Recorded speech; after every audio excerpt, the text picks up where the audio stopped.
Welcome back, everyone. Oh, it's been a while. Glad to be back for tonight's session of Half Rate Heroes.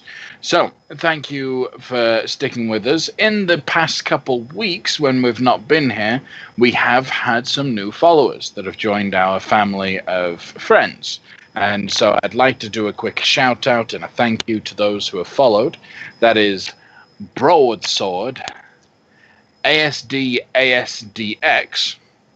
6060, and JD Boulden.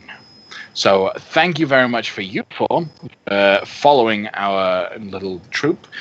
We appreciate every single one of you that does follow us. Subscribe to us here on Twitch, particularly if you have a Twitch Prime account and you don't use it. Use it. It helps to support us. Follow us on here. Go and subscribe on our YouTube channel. Follow us on Twitter. We are at Crituitous RP. All those good things. So, in the past few moments in the recent history of our half-rate hero adventure, our heroes successfully stopped an attack on the Harper headquarters. The attack, which had been sort of spearheaded by the young woman librarian that took a shining to Kale, was thwarted. They were after some powerful magical items. Thankfully, for me, we put those items back, didn't we, Taslin? Yeah, I did. And our heroes discovered from talking to some of the slaves and the underlings of those that were attacking that the attack did originate from the Shadowfell version of the city of Neverwinter, known as Evernight.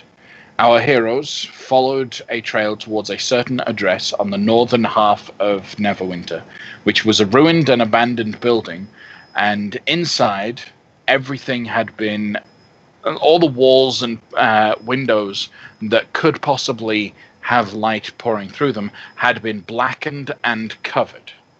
As a result, there was no light, no natural light inside the house. And so sitting there when the party arrived was a gateway to the Shadowfell version of Evernight. Through the gateway, they could see this dark city where the sky is grey, the ground is black, and the mists, as much as anything else, seems hostile. Creatures walking past the gateway nonchalantly and ignoring the passage to the material plane could be seen. Various forms of undead ghasts and ghouls just roaming through the city before them.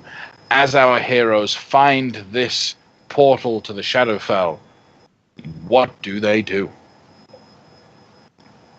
Do they nope and turn around and go? Or what's the plan, folks? I guess we're ringing the bell. Begin! Right, well, I expended most of my spells in defense of the Harper's HQ. I can still heal folks a bit, but I prefer maybe we waited a bit before we dove in to this land of dread. Yeah, I don't suggest going in after Giantatus right now. I too expended a fair amount of my magical spells for I could use a couple mugs. But we can't just leave this here, can we? No, that would be bad. So just let me sit here. I'll drink a couple mugs, and I'd be watching to see if anything come out. Well, is there any way that we can test to see if this works like the portals that we have found before? As in, does anybody have a source of light that they could easily summon? Yeah, I can bring some light. It won't last very long, though. We just need to test it. If it works, then we can figure out something more permanent. All right. Well, I'll cast the light cantrip. As the light illuminates within the home, you see the room a little bit better. The walls on the outside may have been painted black, but on the inside, everything looks painted dark red. The place itself just looks like a horror scene, as you've got streaks and slashes of various forms of damage to the building itself from the inside. All around the entrance to the Shadowfell, this portal that's visible, you can see the light is trying to close it in. It almost seems like it's trying to fold on itself, but it's pulsing a little bit back, fighting against the light. Unfortunately, the light cantrip isn't working to do that. So I've seen the gate spell happen before. Does this look similar to that? It is similar to the gate spell.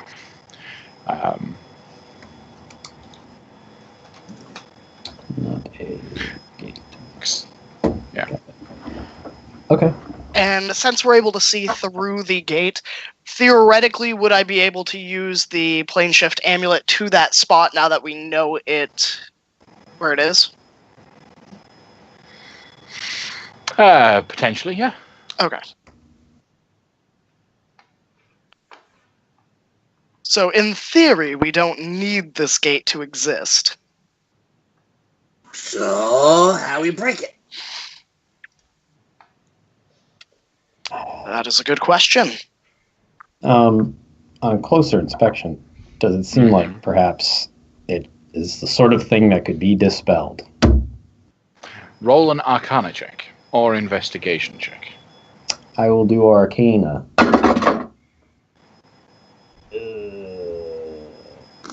They're great. Arcana. What is it? I got a 18. 18. Okay. It is something that can be dispelled, but as you understand, high-level enchantments, or at least spells that have become permanent, if they cannot be dispelled, they're usually deactivated for a time. So any sort of magical effect like this, if you were to cast Dispel Magic on it and successfully complete it, you either dispel it or you suspend it for a short time. All right. We might be able to suppress it for a while, everybody. But I'm skeptical as to us getting rid of it here and now. It might take some time. Help would be good. I would like some help. Is there a chapter of the Order of the Gauntlet in the city somewhere? Yeah, there would be someone as a representative of the Order of the Gauntlet within the city of Neverwinter. My vote is we find them, because this is the sort of thing that they would probably be good at dealing with. Why them particularly? Well, I don't think it'd be prudent to go to Lord Belvedere about it. I don't think it'd be prudent to go to the guards because they work for Lord Belvedere, and the Harpers are a little preoccupied at the moment, and they're the only other people that I could think of off the top of my head. Did you have another idea that you think might be better? Not off the top of my head. We There could was, destroy the house and just make it so that nobody could possibly actually get in there without being seen from the outside. However, Again, I feel like that's something that would take a pretty long time.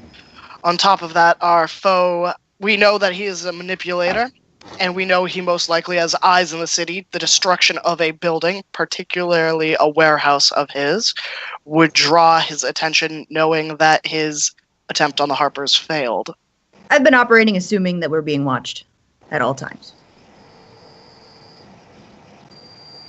we also had the notion of, I don't remember if we dismissed it entirely, or not, but we had the notion of drawing him to us rather than doing battle on his home turf. If we were to destroy this portal either permanently or temporarily, it might make it more difficult for us to get him over here. Or it might draw him here. When you saw him, Kale, how did he leave?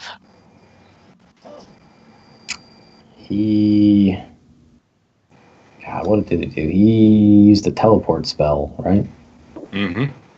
Yeah, so he teleported. So he was still on this plane, to the best of my knowledge. Which means potentially he can't himself get between planes and needs to depend on this gate. Possible. And there were also other gates that were suggested exist, but we're not 100% on their location or if they in fact do exist. Like there was supposed to be one in the graveyard and one somewhere else. I'd like to investigate the claw marks if possible. Yeah, absolutely.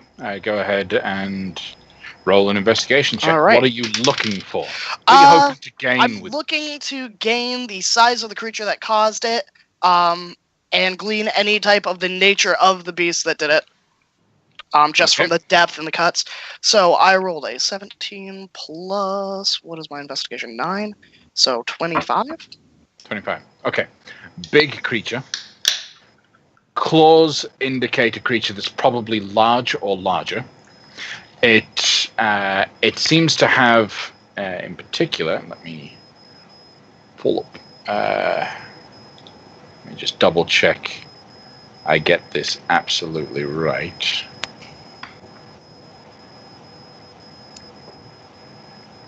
It has 3 claws, but are at least 3 on each grouping.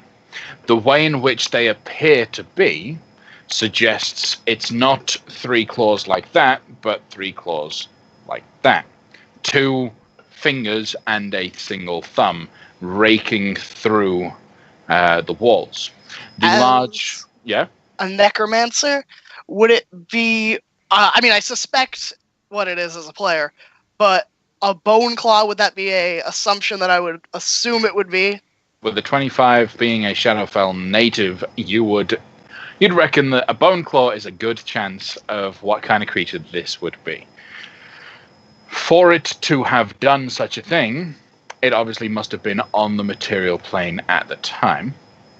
Obviously, because it was in here. Whether or not that bone claw went back through the gate or not is no knowledge, but there was definitely a bone claw in this room. Okay. To piece together kind of a little bit more of what happened here, I would like to lick the wall and see if the blood can be discernible, figure out what race type of blood it is. Okay. Is it dried blood or? It's not really, no. It's it's congealed, it's clotted a lot, but it's drying, but it's not completely dry. You'd be able to find a soft spot and give it a good taste. I have no idea which of your abilities this would involve. Sense of taste. Everything that I would use, I have a 0 modifier in, so I don't think it will matter. We'll go with survival. Okay. Yep. No, that makes sense. 7. Strawberry. Yeah, that's blood. Give it a bit of a taste. Tastes good, actually. Don't tell anyone. Like a little more. Yeah. Taslin will pull out the vial that he used on the sword and kind of brush a little bit of the blood into his vial. Okay. Restocking that supply. Kale, mate, were you thinking that you could dispel the this at least temporarily, or did you want to solicit those gauntlet folks for that as well? They would probably be better suited to this sort of thing than I would right now, especially. Been a long day. And Are we entirely certain we don't want to talk to Lord Belvedere at all? I am. I trust Kale. I too trust Kale on this. Well, why? What? Not why do we trust Kale? Because Kale's brilliant, obviously. But Kale, why don't you trust, or why don't you want to talk to Lord Belvedere? We don't know where he stands. The only person who gave us any info on that score was the woman who just betrayed us to raid the HQ of the Harpers and steal a bunch of magic items and is working for our enemies. So can't trust her really. And other than that, all we have to go on is our own interactions with the man. And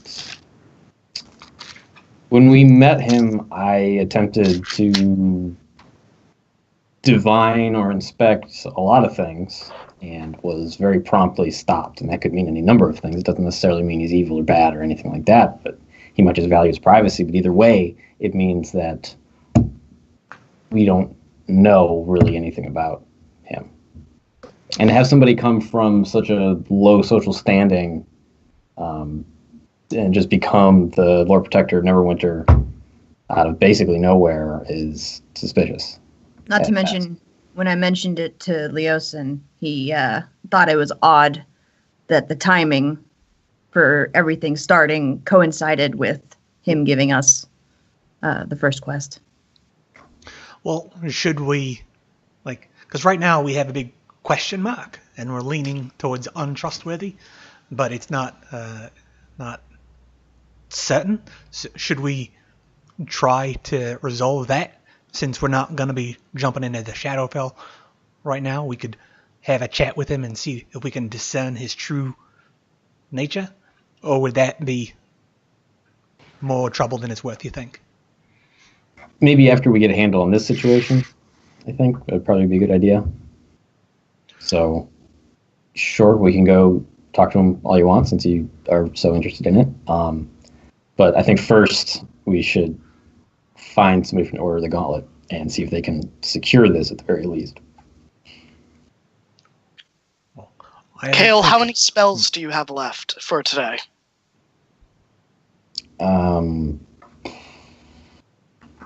It's a weird question. I could probably pump out like 5 more. I too have about 6 or 7. But I just wish to know that, so if we are forced into a engagement, I say our best bet is to evade rather than force combat.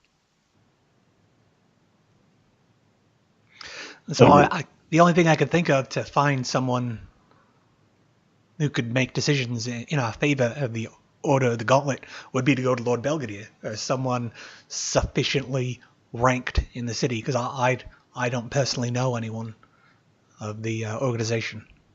We may be able to simply ask a city watch guard.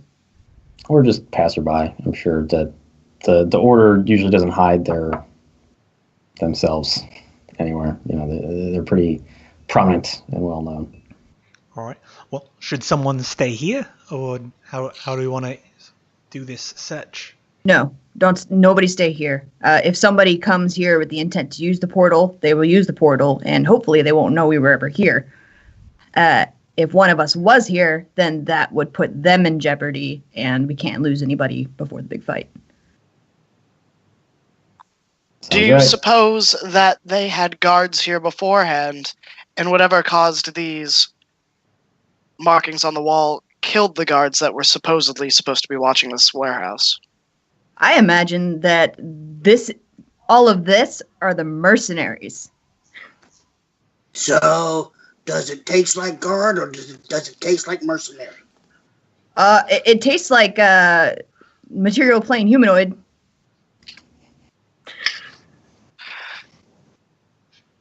Tastes like chicken. Pork. If I walk outside the house, Teslin, would these creatures be able to fit through this doorway, the front door that we just walked through? I'm assuming not. Not necessarily. Well, they can crouch down. It would be a bit of a squeeze, but you would, knowing bone claws as much as you do, you know their capability to actually travel through shadows. They can teleport between shadows that they can see, almost as if they were just walking there. So a doorway is never a problem for a bone claw if there's a shadow on the other side. So, oh, sorry. As long as there's a shadow on the other side, they can teleport through them. Remember, the attack happened at night. Oh boy. So if I walk to the doorway and I look out to the street, do I see any like lights and then there's an obvious shadow right there, or there's an obvious shadow right there, anything like that? Not necessarily. Not in this particular portion of the town. This building was picked specifically because of its secluded nature. You can look outside the door and you can see other houses outside, each of which create an alleyway that is wrapped in shadows with the one next to it. And while the road in front of you is lit by candlelit, a couple of them are broken out, not working. Down the road a little ways, you can see some brightly lit roads, but here is conveniently dark. Or inconveniently dark. I'm just going to walk out a little bit and just see if I can find any large bone claw-y like prints. Haslin will follow behind him, kind of holding his staff. I will Ready. lick the wall again. I'm pretty interested in this. Roll another survival check. And I rolled an 11. Yeah. And I'd like you to roll a con save.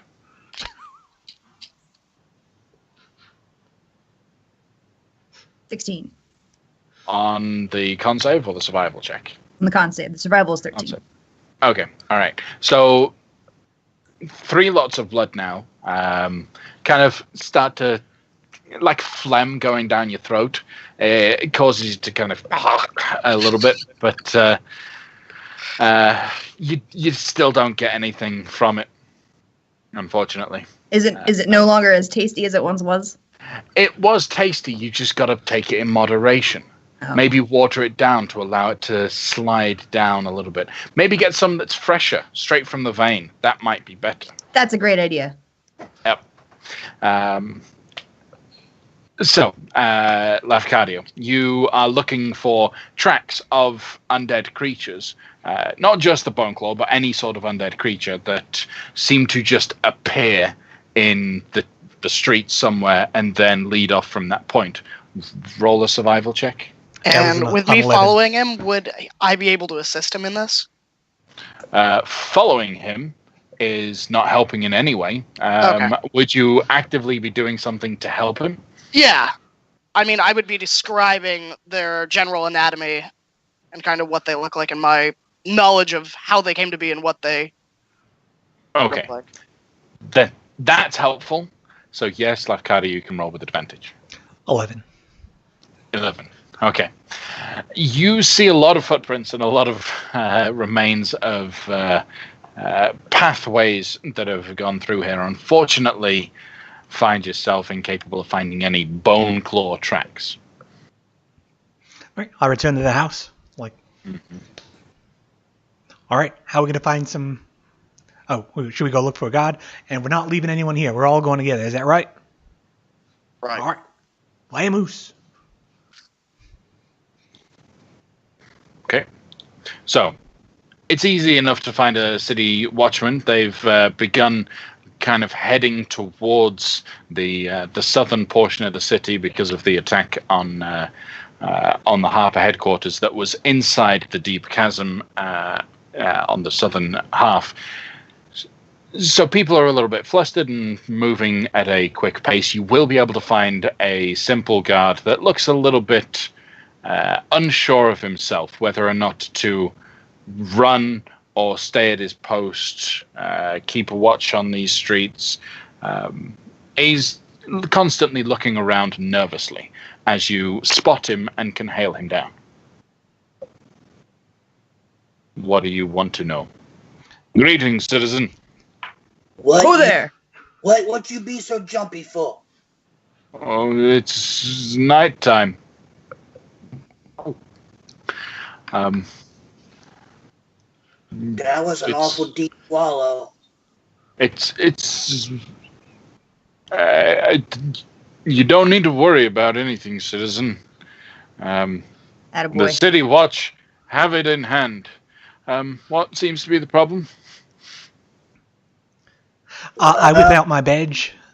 I say, we're no ordinary citizens, soldier.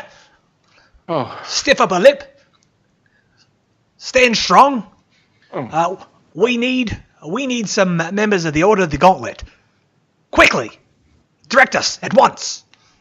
you'll want to go to Helm's Hold, then. Oh, so they don't have Um, anyone in the city right now. Is that right? As far as you know. They, all quarters, as far as we know, all, what's the word? Lodges or whatever of the order, traveled to Helm's Hold. It's just outside the city, but it is 20 miles away. They're kind of gathered up there. What seems to be the problem? Are you looking to be recruited, or is there a bigger issue? Why are they? I'm going to ignore his question. Why are they gathered at Helm's Hold? I don't know. I'm not a member of their order. I know that Helm's Hold is it's a stronghold. They seem to maybe fight evil from it. So maybe there's a convention going on. When did you hear that they were gathered up there?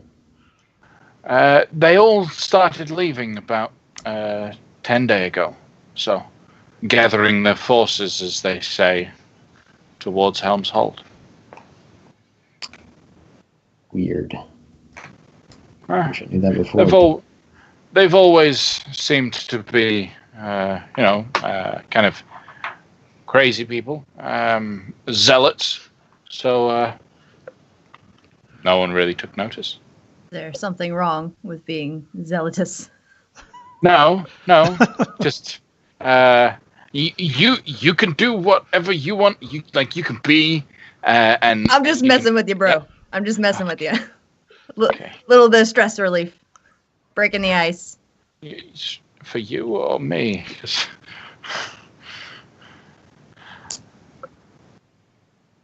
So I'm still on the situation of why a town guard or city guard is as nervous as you.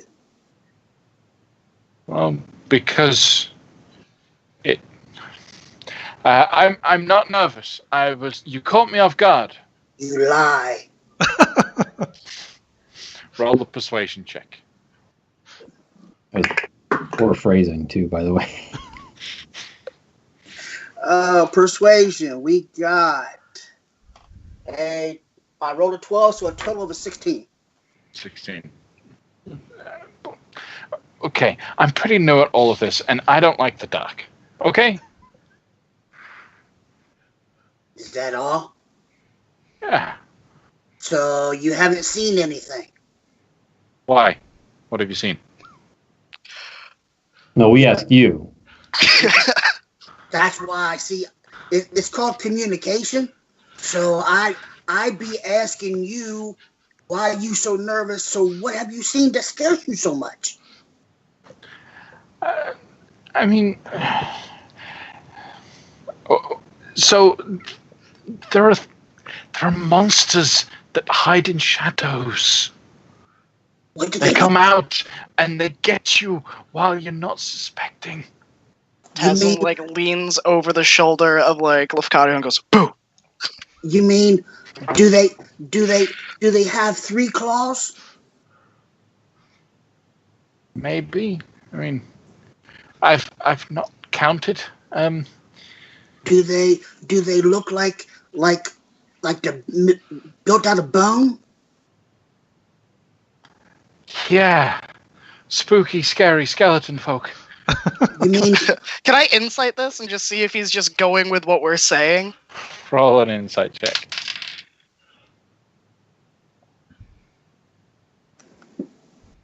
That would be a 16. Okay. The guy is obviously in some form of shock and has no way of rationalizing what he may have witnessed. It's clear to you, Taslin, he has witnessed something, but he is just his mind just can't fathom it right now. So he is grasping at everything that is being offered to him because, okay, that can make sense. Yeah, it's a skeleton thing with claws, and that sounds a little bit nicer than what I witnessed. So All right. that's kind of the sense you get from him. Okay. So I will cast a message to Kale, and I'll lower my voice under a whisper so that this guy can't hear me. Kale, I believe he is in some form of shock. What he saw was most likely terrible. You people from this plane aren't the best with things that go bump in the night. I'm from this plane. I'm a people from this plane. That's kind of rude. All right, look, we want to help. We just want to help you, so just calm down, okay? Why don't you just calm down so we can help? No, in character. Pardon me. Okay. Straighten up. All right. Sir, I understand something. You probably saw something terrible happen. It's probably messing with you really bad. We would like to help. We're pretty deep. Well, they're pretty tough, and they can help out. And if you can just point us in the direction of any awful thing that you saw happen, we would like to go help make it so that it does not happen anymore, ever. Roll a persuasion check. Got it. A lot better than my last roll. 19. 19. Okay. He seems to relax a little bit more towards you. Okay. All right. At first, I thought I was going crazy. I would see this really strange, almost drained face constantly. When I would look out my window, it would be there, hidden in a shadow, following me. While I was doing my rounds, I swear I would see it out the corner of my eye, hidden down an alleyway, waiting for me. 2 nights ago, it attacked, but it didn't attack me. I was walking down the street when a couple, he leans in close to you, hobgoblins attacked me. And out of nowhere, this thing came in and rescued me. It tore through these hobgoblins and just ripped them to shreds. It threw their blood everywhere. It was I ran before it could get me. But it killed the hobgoblins. Oh. So you let me just clarify here. You seem to have the impression that this thing has been stalking you and creeping on you for a while, and then it's just waiting for an opportunity to jump out and save you from something, from attackers. Or perhaps it latches on to people's fear, as like a parasite would. And he's the host. If the host becomes endangered, it loses its meal. They step in. Maybe you're the bone claw expert, so It may have not been a bone claw. Does it sound like it may have been something else to you? Could I roll? Would it be an insight check? Not an insight check, but just checking your knowledge or history to see if you've encountered that kind of thing or know of anything that could be better. All right, that would be a 24. Okay. Your understanding of bone claws is such that they are servants. Okay. They are unnatural creatures that have their own desires, but they are controlled. And stalking someone without engaging with them could be for a myriad of reasons, but the bone claw does not act unless it has been commanded to do so. Now, the command could often be defend yourself, and so it'll kill anything that attacks it, or it could be kill a certain person, or just mess with people. Like, there's a lot of things that you can command a creature like that to do. But you would understand that the bone claw's behavior would only ever be whatever the madness of the individual that controls it is. That could be as mad as anything. Okay. I will withhold that knowledge for the moment. And what is your name? My name. Your name. I'm Timothy von Rutenberg, sir. Timothy, a pleasure to meet you. And with a name like that, you must be from a house of some significance, correct? Well, we were. Well, yes. I mean, we've Neverwintons all our lives. But yeah, we're a noble family. Okay, yeah. Some might say. We used to do wonderful parties, but that was a long time ago. And why did the party stop? I think they were just expensive. That's fair. And it got the name, none of the money, so... All Timothy, right, well, thank you for your time. We're trying to hunt down a terrifying monster, so we will get moving. Okay. Tim, would you like some torches? Yes. Okay, I'm gonna reach into my pack and give him 5 torches. You have a tinderbox, right? I do, and he'll stumble about with a tinderbox and finally pull out flint and steel. Yeah. There you go. Okay. So Don't he'll hold it light in front a of your torch. face. Hold it to the side, or else you'll blind yourself. That is a good idea. Thank you. Stay strong. Right. He'll light a torch and he'll continue on his patrols. All right. So 20 miles to Helm's Hold and 20 miles back. I don't know if we can do that tonight. Yeah, that's probably out. Should we just rest by the portal? Yeah, that was going to be my suggestion. I wasn't sure how receptive you would be to it. But yeah, I was going to say we could just stake the place out, stay across the street or something. Okay. It's only 8 hours. What could happen in 8 hours? Nothing. It's nighttime. Nos in her head is like, oh, this is going to be a mistake. I'm not going to say anything. Good. Okay. Well, what sort of safety precautions will you be taking during the course of that long rest? I'm going to light so many torches in my room that there's no shadows. Because from Taslin's reasoning, now that we know that this thing has something to do with Tim, he thinks that it's going to be coming after us. So he's kind of safeguarding his room. He's going to stay away from any windows.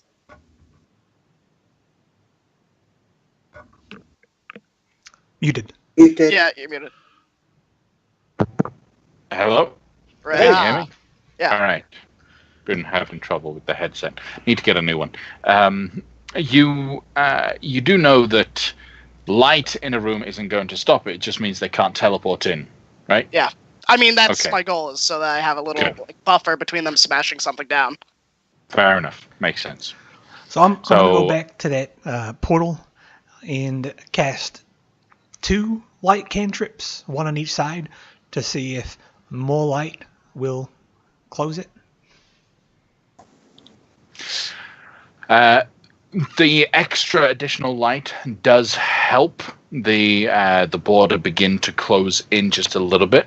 The gate, something is forcing the gate open and keeping it open. but additional light does help. So, almost like you got big power on one side and a little bit of power trying to squeeze it closed. You're not quite able to close it completely because it's not in equilibrium. I cast 3. How many can you have active at any one time? It doesn't say, so. Oh no, it says it ends if I cast it again. So never mind. Yeah, so you can only have one. I thought that. What if I turn on Lightbringer and hold it up? More light does help to empower it. The gate crumbles just a little bit more. It's going to require a lot of light if you want to completely close it. But judging by how much light Lightbringer gives out, how much light a light cantrip gives out, you're closing it. You are. But it's going to require a lot more. If it were daytime, we could make a skylight. If. I guess we'll have to wait till daytime. Unless, Akadia, you think you can do more after an hour? Nope. I no longer have the spell of whatever it was, daylight. Daylight. Daylight, yeah. All right. Because it doesn't actually produce sun. Because it doesn't produce sunlight. Okay. Right. Yeah. Okay. Okay. Well, yep, So, are you guys resting inside the house, or are you resting in a house across the street, or across the street would be way better. Yeah. We got to spend the night in the haunted house. I think that's how you win the bet. Then we get to own the house. Hey. Do you know the folks across the street? That's what I was going to say. I hope there's an abandoned building or something across the street. So, of the buildings that are across the street, there aren't any abandoned ones, but there is an apartment that is available for rent, and it's got a sign out the front that says "Available for rent."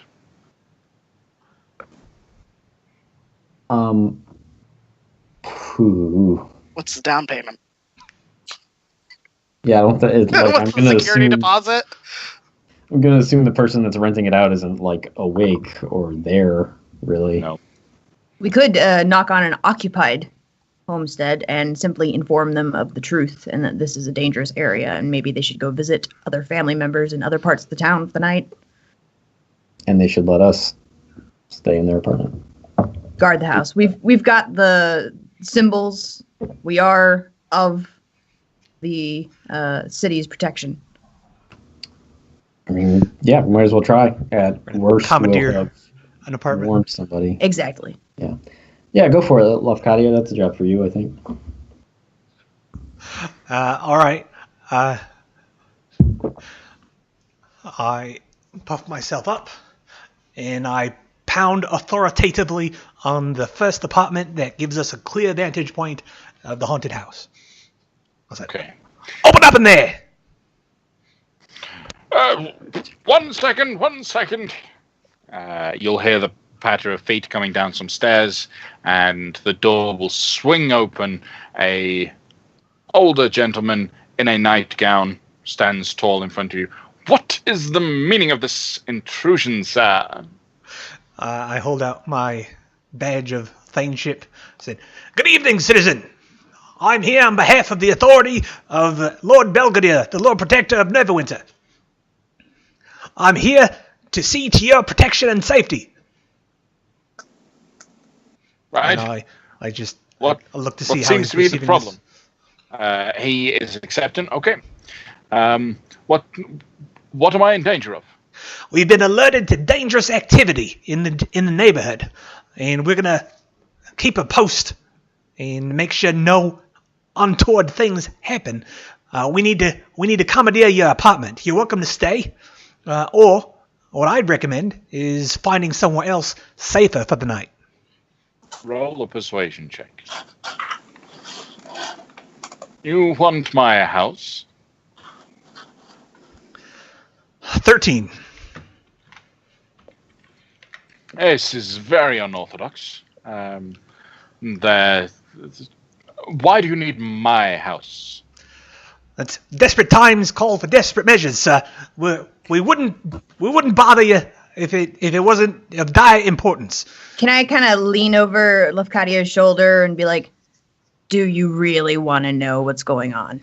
And I'm going to see if I can kind of intimidate him using the threat of the thing that's looming that is unspeakably horrible. Roll an intimidation check. Do you have a little bit of blood still on your cheek? Probably. I got an 8, though, which is very low. I got a +6 to that, so I rolled a 2. Oh. Okay. I don't believe we're in any particular danger. If we are in danger, then the more than just 5 of you would be here. No. You can't come in. Y'all failed at that one. All right, next house. Let's try it again. Taslin is just. I'm just gonna sit down. Like I'm assuming there's like a hallway in between these apartment complexes. Mm-hmm. I'm just gonna slump down against the wall and just kind of sit there and let everyone else walk about. And I'm just gonna keep a watch on one side. And if this takes over enough time for a short rest, I'm gonna do arcane recovery. But I'm just sitting there. It won't take that long. You will be able to go from door to door of the few houses that are around here, and eventually, chances are you're going to succeed at one of them and manage to convince the inhabitants to let you stay in the house on the condition that you are still responsible for the contents of the house. The city, according to the person, the city will be held responsible if anything is lost, broken, or stolen as a result of you commandeering it on behalf of the city of Neverwinter. Then they'll leave. You've got this small homestead to your at your disposal. It's on the same street. It's a couple doors down, so you can still see the house itself, the building, and the entrance. So you can access it easily through one of the upper windows. I know that took a long time, but I feel pretty good about the whole neighborhood now knowing what's up. Indeed. I'm going to cast water breathing on everybody just for 10 minutes, just because. Never hurts.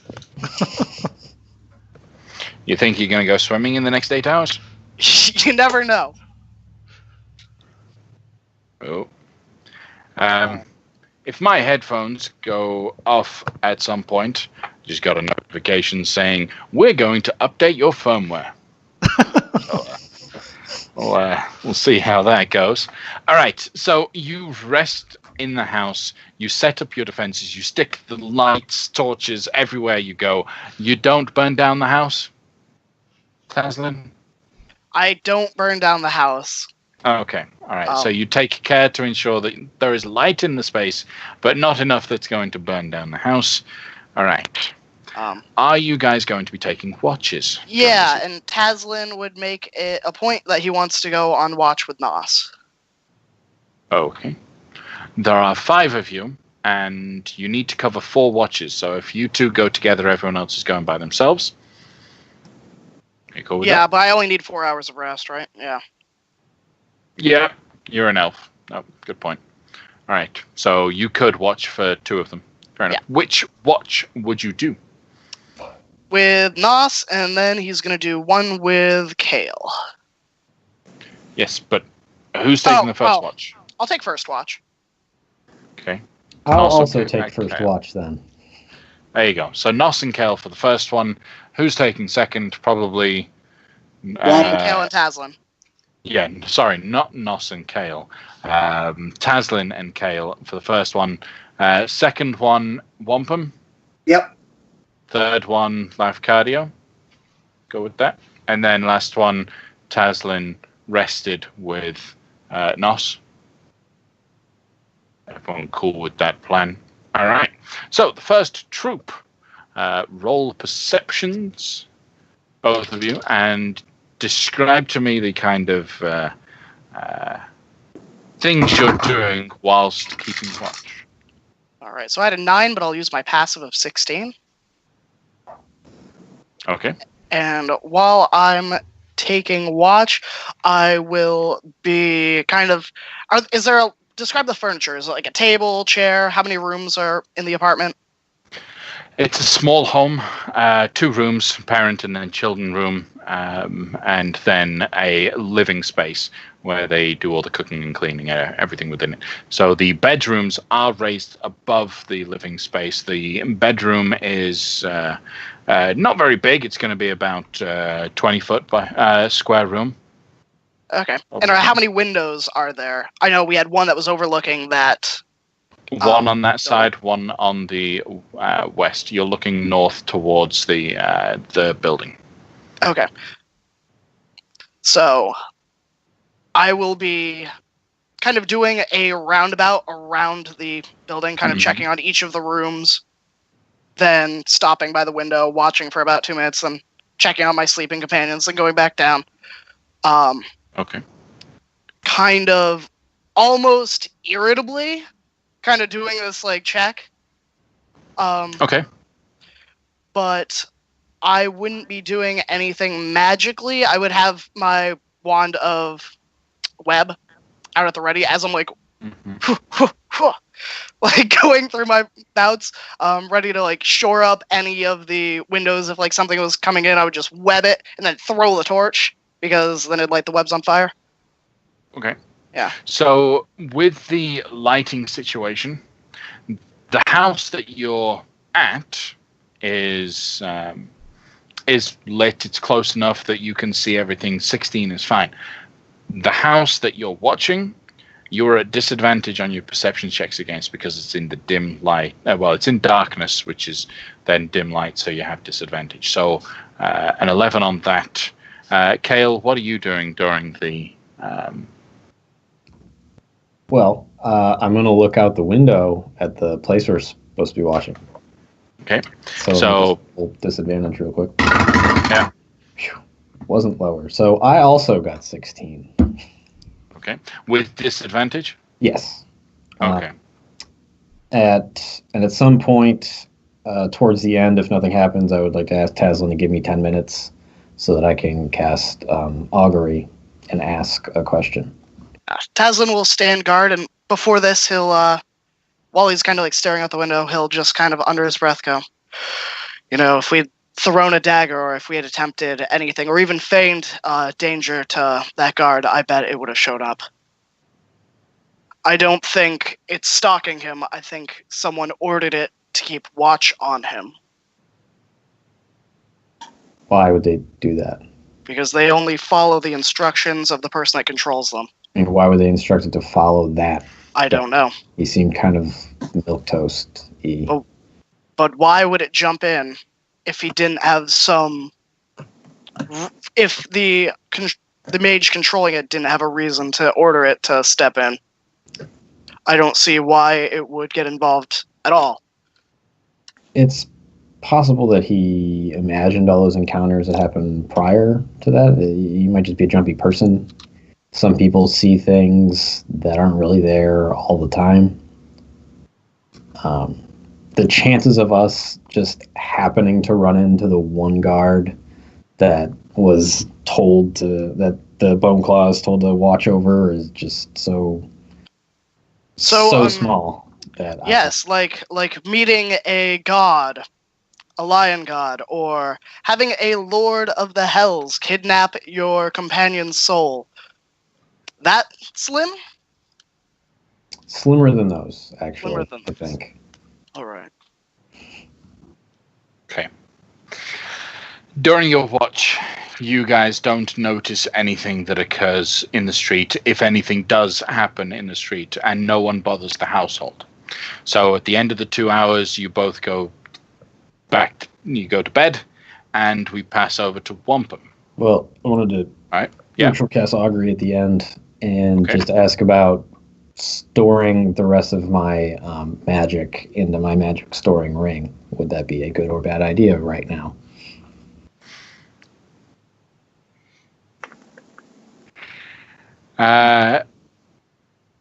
good idea. Okay. So you get wheel, which is good, right? Yes. Yep. All It's right. a good idea to get rid of all of your spellcasting ability right now. All right, you got it. I will store. What do I got? 2, 4, 5, 6. I think was the max, right? This adjusted, improved spell ring of spell storing can contain up to 9 levels worth of spell slots. Oh, 9. Okay, so I will do 9 then. You have 9 levels worth of spell I have slots left. I had my 6th level slot still, so I'll do Okay. that and a 2nd level and a 1st level. Sounds good. Now, spell storing is any spell slot stored within the ring is stored indefinitely. Yeah, you restore the spell slot. Yep. Okay, cool. Anything else from you?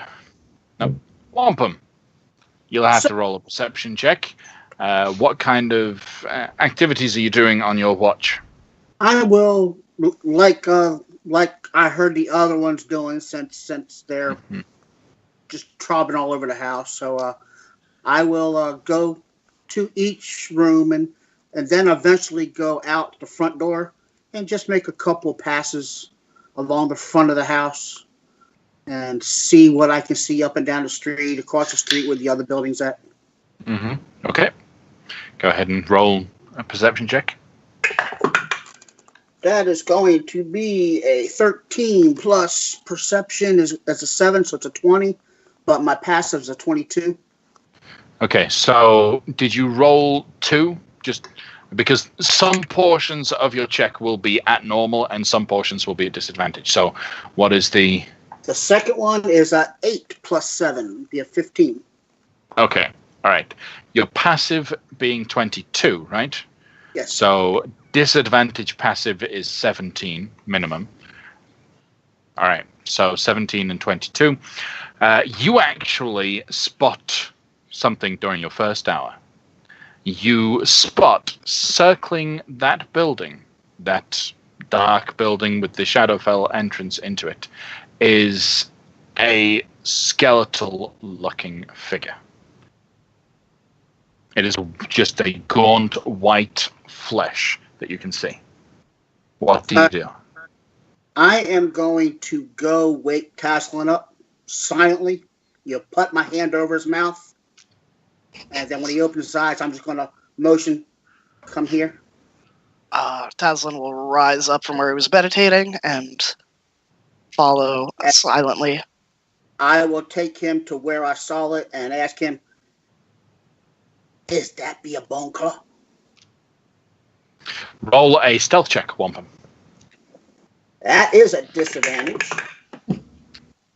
Disadvantage? Oh, not bad. I rolled a 14 and a 16 with a stealth would be a 2 on top of that, so it'll be a 16 total. Okay. All right.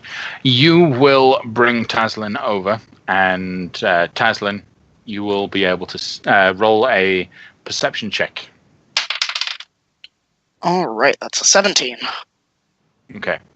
So you will see this this skeletal form that is definitely a bone claw. It is currently stood next to the building, almost staring at the entrance, its head twisted around the edge of that darkened building. Does it appear to be looking in as if expecting something to be coming out? Or does it look more like it's guarding the location? It appears, its focus appears to be on the entrance to the building.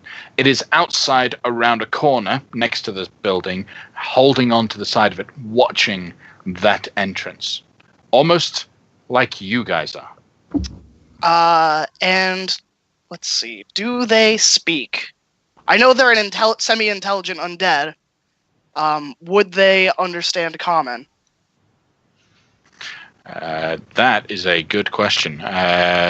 History, religion, arcana, I'll do a history any of those. 13 plus... What is my history?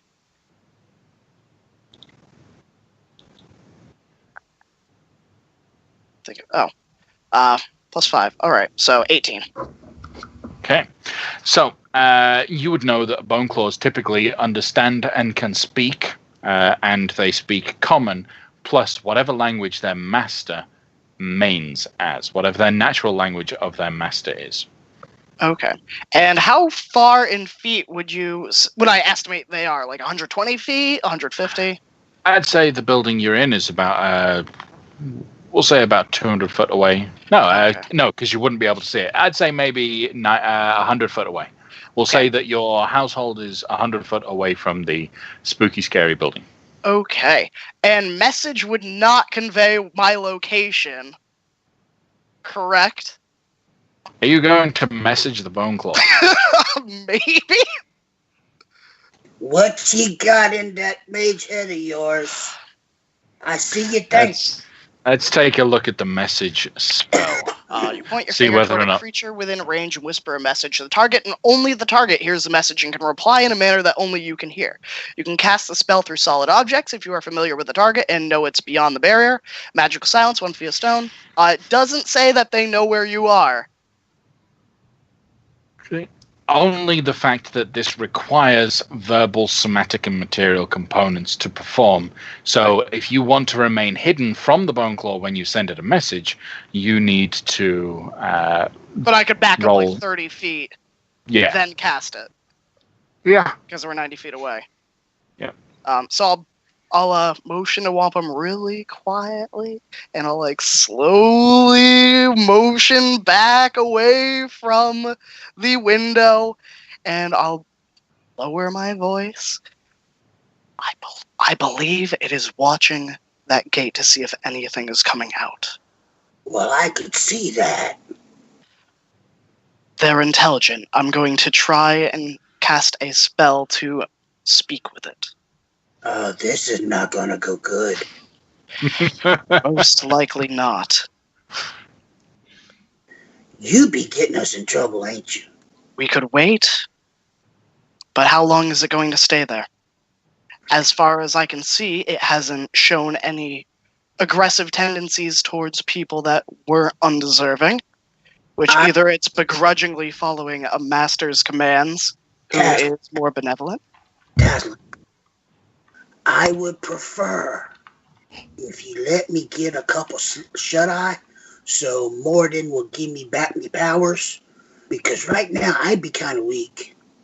And if you thinking that I'd be protecting ye, that might not go too good. It's fair. We'll wait then. Okay. So you don't do anything. I'm gonna go back to my reverie. That was interrupted. Okay. Because Wampum. it's only the first hour. Yep. All right. So, if you don't engage with this creature, after a little while, it'll disappear from view. The second hour of your watch goes by without any incidents at all. Okay. So, at the end of your watch, pass down to Lafcadio. Lefcadio. Come here, me partner. What's up, mate? Oh, nobody else hears, but me and Taslin were out last hour. There'll be a Bone Claw over at the portal. We saw him. He'd be watching the portal. So we're watching him watch the portal? Yeah, fortunately, I talked Taslin out of doing something stupid. So, just to make yourself clear, I wouldn't be going outside walking around. Got it. Thanks, mate. I'd be going to take me a couple mugs and then go sleep. Okay. So, Lafcadio, same question posed to you. What are the kinds of things that you're doing on your watch? Keep an eye out. Aware of the situation. You're aware that there is a Bone Claw nearby. Staying posted at whatever location gives me that vantage point of the bone claw. My primary concern is making sure no one enters the building, so that's where I'm watching. And then secondarily interested in that bone claw, and then thirdly interested in what's going on in that spooky house. Okay, so perception checks. Again, the activity inside the house is normal. Activity outside is at disadvantage. Normal, 20, no, 8, just 8. 8 all the way. So normal, we'll use your passive of 14. Yep. Yeah. All right. And then at disadvantage, 8. Better than your passive of 9. No, your passive being 9. Why would 8 be better than 9? 9 would be better. All right. So a 9 and a 14. Lafcadio doesn't see squat.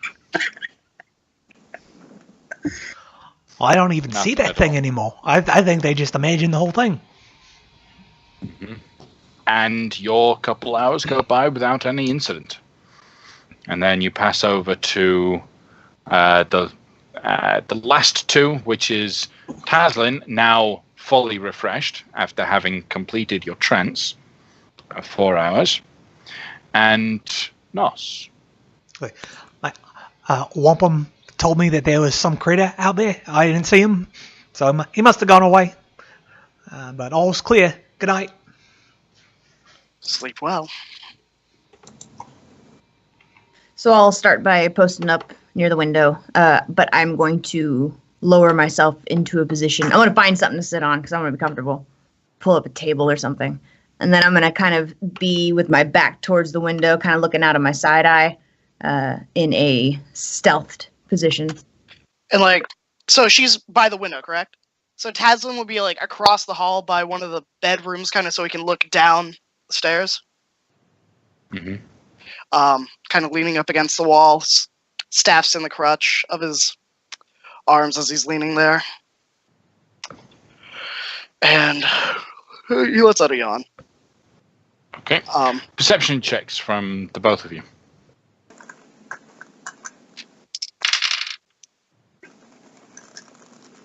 I also have 8. A 14 and a 16. Okay. All right. So nothing seems to happen at the house. As best as you can see, nothing goes on. You are interrupted. You are not interrupted, sorry. And your 2 hours go by. Everyone gains the benefits of a full long rest. It'll be just after dawn by the time you do so. Well into the morning because you started late. But yeah, everyone gets a long rest. At the end of the watch, I'm going to spend a little while unattuning to the winged flippers and attuning to the ring of lightning resistance. Okay.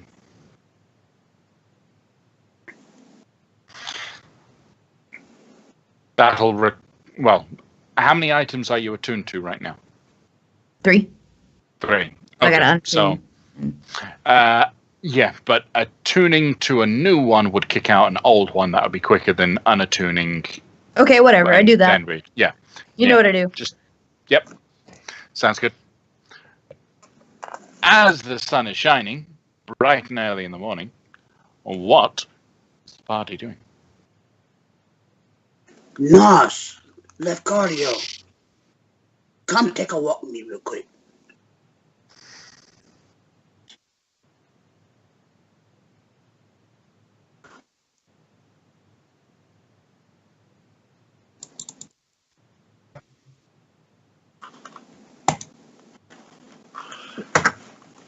What up, old man? Let's go take a walk to the corner of this building where I see this phone call last night. Is there a reason why Kale and Taslin are not invited? Well, I'm not sure about Kale. Like what? What do you mean? Is he the bone claw? I don't know. He knows a lot of stuff. Does that automatically make him untrustworthy? No, but he's an elf. I see your point. He's half elf, though. He's not full elf.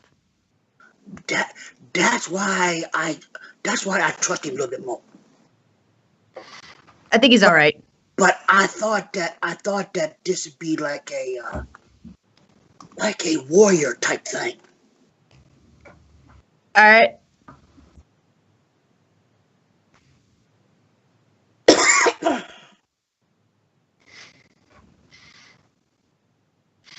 Mm-hmm. You use magic to look physical. Yeah. Okay. See if there's any tracks or anything that was left there from him. Okay. So, going back to the house, survival checks again to see if you can track down this bone claw that teleports through shadows.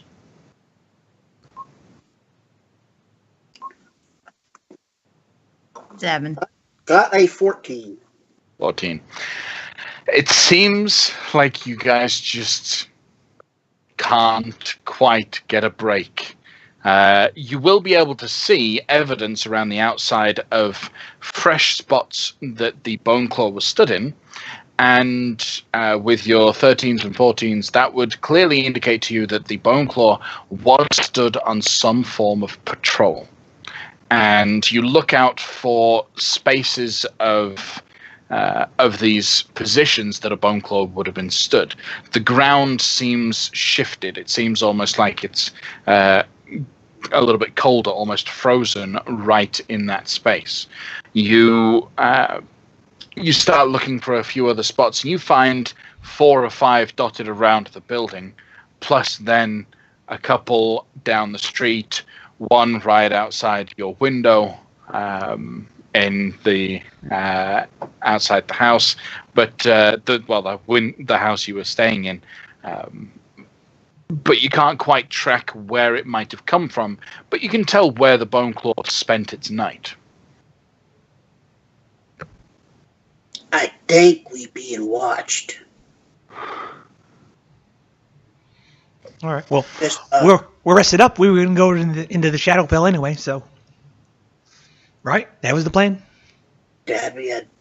As far as I understand this, yes. We don't need to use the portal, though, so the skylight idea. Oh, right. Let's head back to the elves and enact the plan to destroy the portal. I can burn the place down if you help me to. Let's not do that. It might belong to someone who's fond of it. Who is going to be fond of somebody that's got blood all over the walls? I'd take it.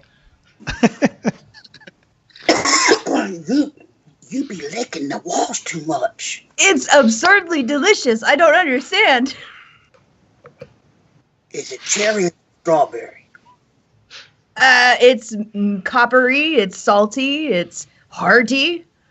It satisfies something in me that I'm not sure I understand. You be worrying me. Same.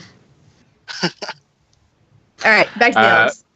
When you say the elves, what do you mean by the elves? Teslin and Kale. Oh, right. Okay. I'm an elf. Yes. Okay. I thought for some reason you wanted to take a trip to the Feywild to speak to some elves to fix this this problem. Can we? No. No. Okay. So heading back to Taslin and Kaelin. So I'm assuming we're like eating breakfast, just like Kale and Taslin sitting at this people's like dining room table, just in dead silence, just the sound of like crunching on like celery or whatever we're eating. Are you partaking of their food? Rations. Okay. Rations. Good. Good. And I'm just preparing the spells I want to cast today. Okay. So I walk in. I said, "Hey guys, us warrior types, We checked it out. The bone claw's not there anymore. So I guess we'll be hopping over to the Shadowfell. Nothing else for us to do here except maybe destroy that portal via sunlight. Yep, I think I can handle that. It shouldn't be a problem.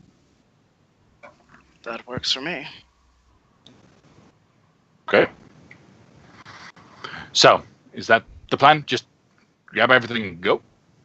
Sounds like it. All right. I'd like to, as we're walking towards her, I'd like to, I'd lean over to Lefkadio. So what did you find, you warrior types? Footprints. The guy was on a patrol, seemed like. Where? Here, there, all around. And so you'd be pointing out the ones that were like by the houses, watching in the windows? Okay. Would you like to roll an investigation check on some of those spots? Yeah, because I think he's guarding those people. I don't think he's actually evil, contrary to popular belief, but I'll use my passive of 19. Okay. So, looking at a couple of the spots, the one particularly that's next to you, the Bone Claw's footprints are fairly large. It's a large creature. The area around, though, you notice there is evidence of a second individual that was with the Bone Claw. A medium-sized boot. It appears to be a heavy boot. Quite like an armored boot, stood next to the Bone Claw. I'd point it out to whoever's near me. Take a look at this. It looks like an individual was standing next to the Bone Claw while it was guarding. I didn't see that, but I guess you wizards types are more intelligent. I wouldn't say that. I would think that you were probably just looking at other important things. I like that answer. You guys are cute. Real quick, but before we left, I left a little thank you note for whoever's house, So. Fair enough. And I make sure the door's locked when we... Okay. All right.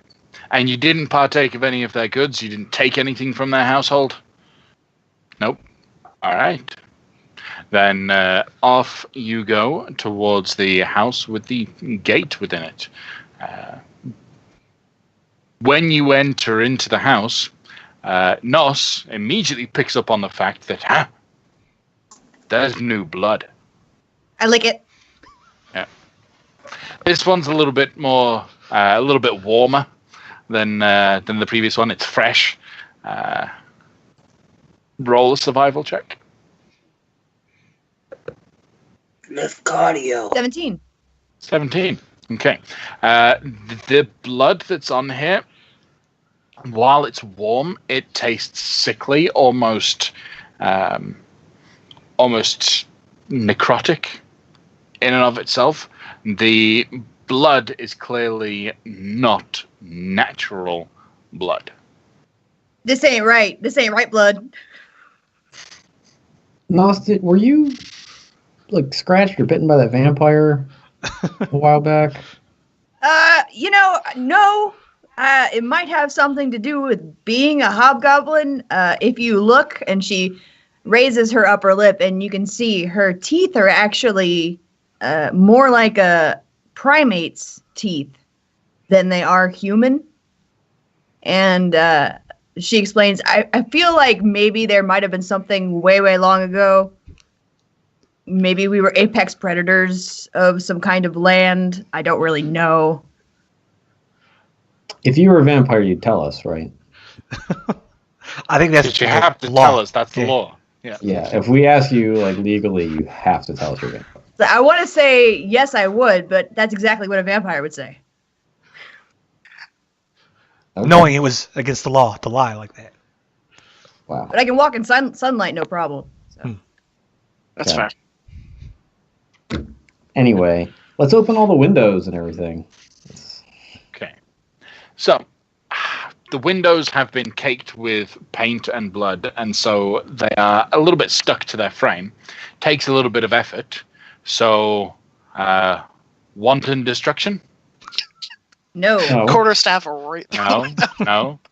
I just thought it'd be Careful, helpful. methodical loosening of the windows and then opening them. Yeah. Okay. Yeah. It'll take you some time, about an hour or so, to go through all of the windows, use what tools you have at your disposal to pop them open and pry them and keep them open. The fresh blood actually works as a nice little adhesive to stick the windows clean open. So the sun does begin to shine inside the house. That gate is getting smaller as the light inside the house begins to build. It's not completely closed, as the light coming from windows into the building isn't quite strong enough. Right. All right. Everybody who can't produce light magically, please light a torch and just kind of hold it up as close as you can to the portal. Everyone who can produce light magically, please do so at this time. I will hold up Lightbringer. I'll turn that on. And how's it looking? Still there? Now, with so much light that's almost blinding each of you, you'll watch as the outside begins to just fold in on itself. The gate is crouching smaller and smaller. It starts to pick up its pace as the whole entryway begins to close. It closes down to a single, it's probably about this big, a single diamond, which is black, completely blackened through, and then that diamond shatters completely into diamond dust. If you wanted to collect black diamond dust, you're welcome to. No, fair enough. And the gate has been destroyed. Well done. Good work, everybody. I'm very impressed.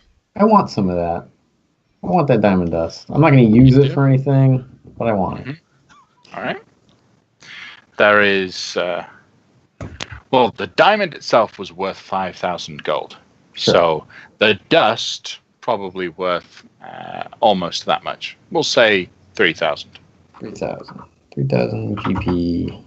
Black diamond dust. I'm going to put a note on, put a sticky note on it that says, "Do not use." All right. Okay. Put that in a little bottle. Put it in, well, I'll put it in its own pouch by itself in a bottle. Ziploc inside a Tupperware container. Inside. Yeah, I don't want to. I don't want to put it in the bag of holding because some shenanigans will probably happen, and I'll have to find another bag of holding again. By my count, we currently have 2 bags of holding. We had the one that you had, and then we got one from the plane of fire, or not the plane of fire, the plane of earth. That had all the diamonds in it, gems. Mm-hmm. Okay, cool. Just good. Right.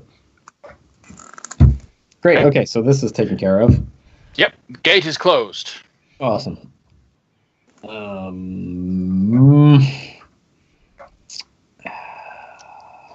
are we doing now? we're going to the Shadowfell. All right. So, Probably via Teslin's necklace. Any place in the Shadowfell you would particularly like to see?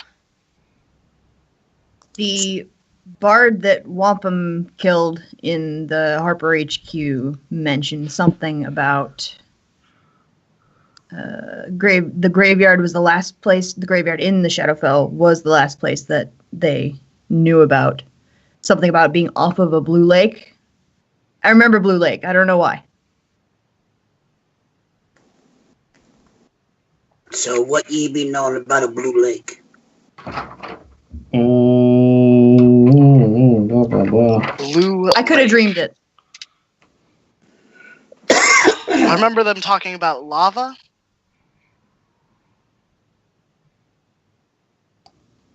I did write Blue Lake in here. Graveyard, Shard of Night, Blue Lake. Those were the locations of the portals to the Shadowfell that were protected according to suitor by the Guardians of the Shadow. Oh, well then let's close all those. Before we But they're currently being protected by officials of the city. Oh, well then we don't need to close them. Let's go check on them to make sure they're being guarded by officials of the city. Moving over towards them through the streets, you will find that once you get to one of the locations, which one do you go to? Blue Lake. The Blue Lake. Okay. So situated just to the side of the Blue Lake, you can see what looks to be more like a mess tent, just a gazebo that's been set up, within which you see a series of hooded individuals. These individuals all appear to be performing some sort of prayer or ritualistic behavior within this gazebo that you spot. They are then protected by a ring of city watchmen, and there are a lot of city watchmen. There are, to this small gazebo that's only about 10 foot square, has 15 city watchmen guarding around it. And then inside you've got 4 priests praying and doing stuff. How do you approach? Let's back off. Get somewhere where they can't see us. And then, Lafcadio, you can look like anything. Look like a regular humanish noble person. And then go pull the Thane card on them and see what you can figure out. Got it. I mean, is everyone? That's a good plan, right? I thought of it, so it's probably really good. All right. So I'll change my personage to look like a human, not in armor, just fine clothes, probably my regular clothes, and I'll walk right up. I say, "Who's in charge here?" Guards will stop you. The Guardians are. What's up? What do you want? I'll pull out my badge of thainship. It's like, oh, I'm interested in to know what's going on in my neighborhood. What's all this then? Oh, don't worry. This is important city business. You don't need to worry about it. It is officially sanctioned by Lord Belvedere. These priests are protecting the city through their prayers and their faith. You don't need to worry about a thing, sir. What's your badge number? And I start. What? I don't have to give you my badge number. He's a Thane, god damn it.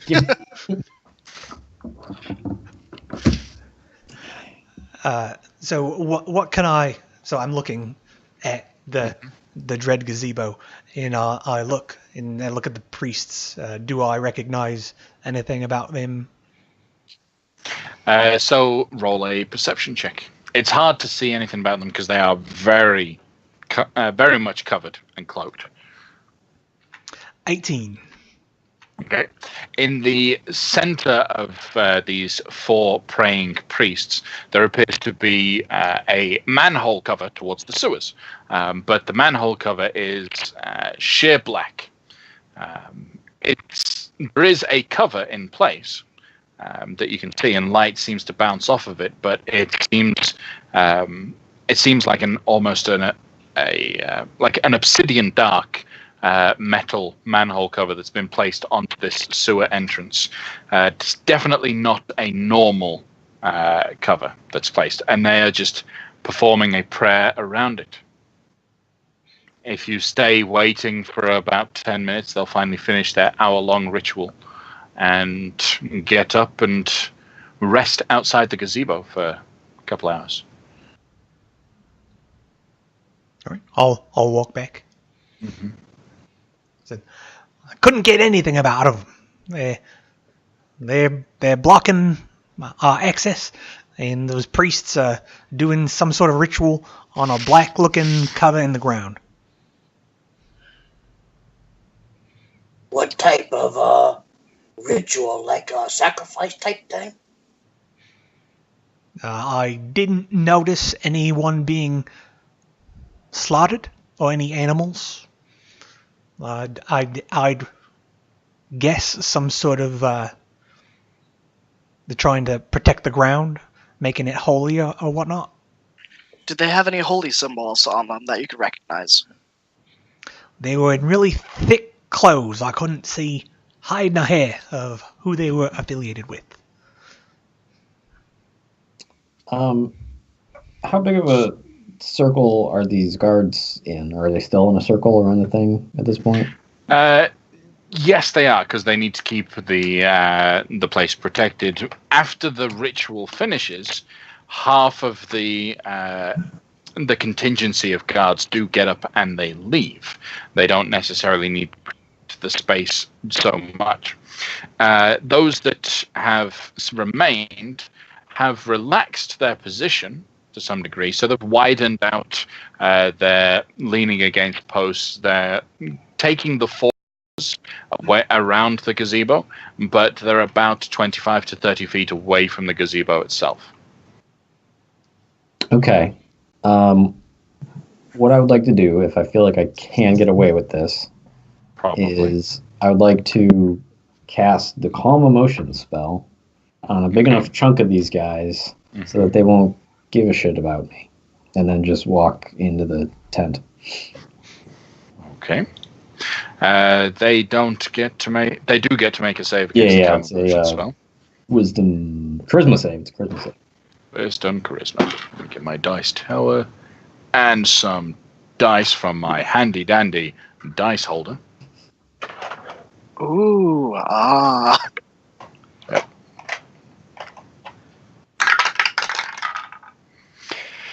They all fail, so they start to just calm down around you. Right. They more or less ignore you. They switch to their generic NPC phrases. Perfect. Yeah, and then I'll just walk past them and go into the gazebo and... Approaching, though, the priests will approach you. The hooded figures. They will stop you. What you notice from looking underneath the hoods and the cloaks, these individuals don't have any sort of holy symbols visible. They all appear to be robed individuals, dressed in dark black and blue colored robes, of which they are each clutching quite heavily books underneath their sleeves. They are very studious and scholarly-like individuals rather than priestly and divine fellows. As they approach, one of them will speak up to you. Sir, you're not... it's not allowed for you to approach. It's too dangerous. You should not be here. Oh, no, I'm just a humble archivist in the service of Ogma, and I'm just going around. I'm just taking down notes on the happenings around the city so that we can have them added to, the church and metatext and all that great stuff. I was just wondering if I could get a couple questions answered. Oh, for the pursuit of knowledge and for Ogma, of course. What can we answer for you? I noticed I don't recognize any of the iconography that you guys are or were not wearing. You were referred to as priests. What domain or gods or whatever do you serve? We worship magic itself and the tools it provides to be able to alter and defend our world. We are of no organized faith, and all faiths are welcome amongst the guardians of the shadows. You must simply provide some aptitude towards the arcane arts and a willingness and desire to be a protector. And then, of course, you must have Lord Belgadir's personal permission. I see. And I notice he has you guarding over this location here. Can you give me sort of details about the ritual that you guys performed and why you performed it and how it works and what it was supposed to do and all that good stuff? I am afraid that is classified information. If you wish to gain access to that sort of information, you need to speak to Lord Belvedere himself. I'm sure he would be happy to enlighten your mind. Really, really. How long have you guys been posted up here, watching over this thing that I'm not allowed to know what it is? For some time, few 10-day, month or so, not too long. And we believe we should not have to devote resources to it for very much longer. So you won't need to worry about it before long. Why is that? Just our understanding is that though this does not pose any danger to you because we protect it, it should be. We believe it to be temporary. Believe it to be temporary, but it's been there for a month or so, you say? Or so, yes. Mm-hmm. Now, it's oddly non-specific answer for someone so scholarly as yourselves. Speaking of which, what's up with those books? What kind of books you got there? Oh, these are our personal archives of information and spells. These are our spell books. Spell books, gotcha. That's fine. More or less. Personal journals. Of information. Interesting. And how long have you personally been a member of this Order of the Guardians of the Shadow? The Guardians of the Shadow were created for this particular task. So we all joined at the same time about a month or so ago. I'm sorry I cannot be more specific. Without the permission, I cannot give you specific details. I see. Okay. And I assume I'm not allowed to get any sort of closer look at that thing over there in the place that you did the ritual on? You are assuming correctly. We can't let anyone near it. It is temperamental. Physical interaction could affect its protective nature. So it's best you just stay away. Oh, I don't want to touch it. I just wanted to look with my eyes, not with my hands, you know? Supervised, of course, if you wanted to escort me. I just wanted to get a closer look. Roll a persuasion check. Sure. Or a deception if you do intend to use your hands. I do not intend to use my hands. Okay. How do I do math again? 11. 8 is higher than 9, apparently. 11? Yeah. Okay. We can permit you to be within 20 feet of it, but no closer. We wouldn't want you getting too close. Hey, I'll take whatever I can get.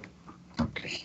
So they will gather, they'll escort you to that point. You can see that this manhole cover is covered in arcane sigils, and those sigils are currently in motion, constantly moving. Now, if I were to observe this, make an Arcana check, would I be able to glean any sort of additional information about? From the arcane sigils, you may be able to gain some information. So roll an Arcana check. Now, before I do that, I would like to try and cast the guidance spell, or I guess I would ask one of the people that's escorting me, like, would it be all right if I just cast a spell of guidance real quick and get Agma's blessing on my observations here? Roll a persuasion check. Yeah, that's worse. 7.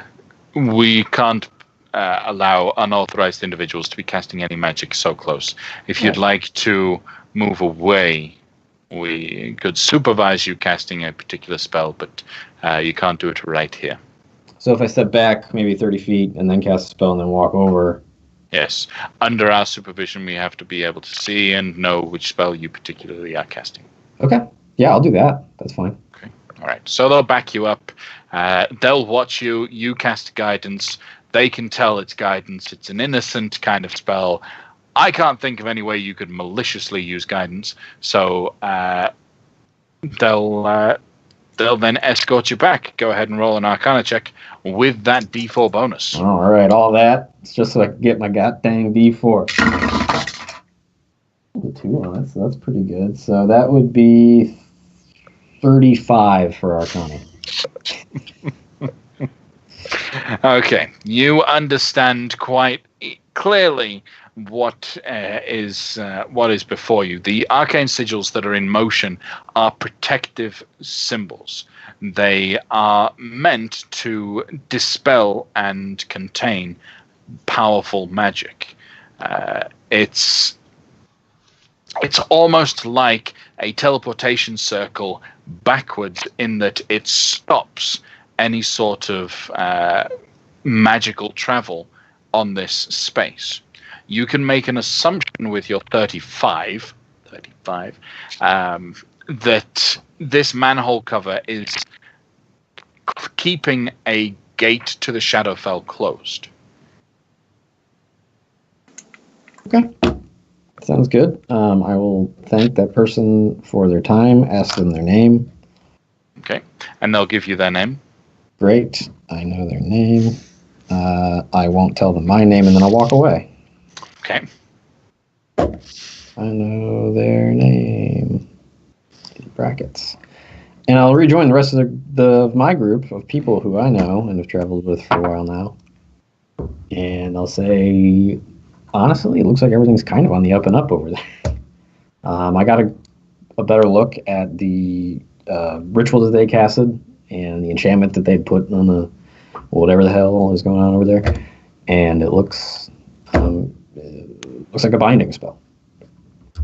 So I'm not too worried about this, I suppose.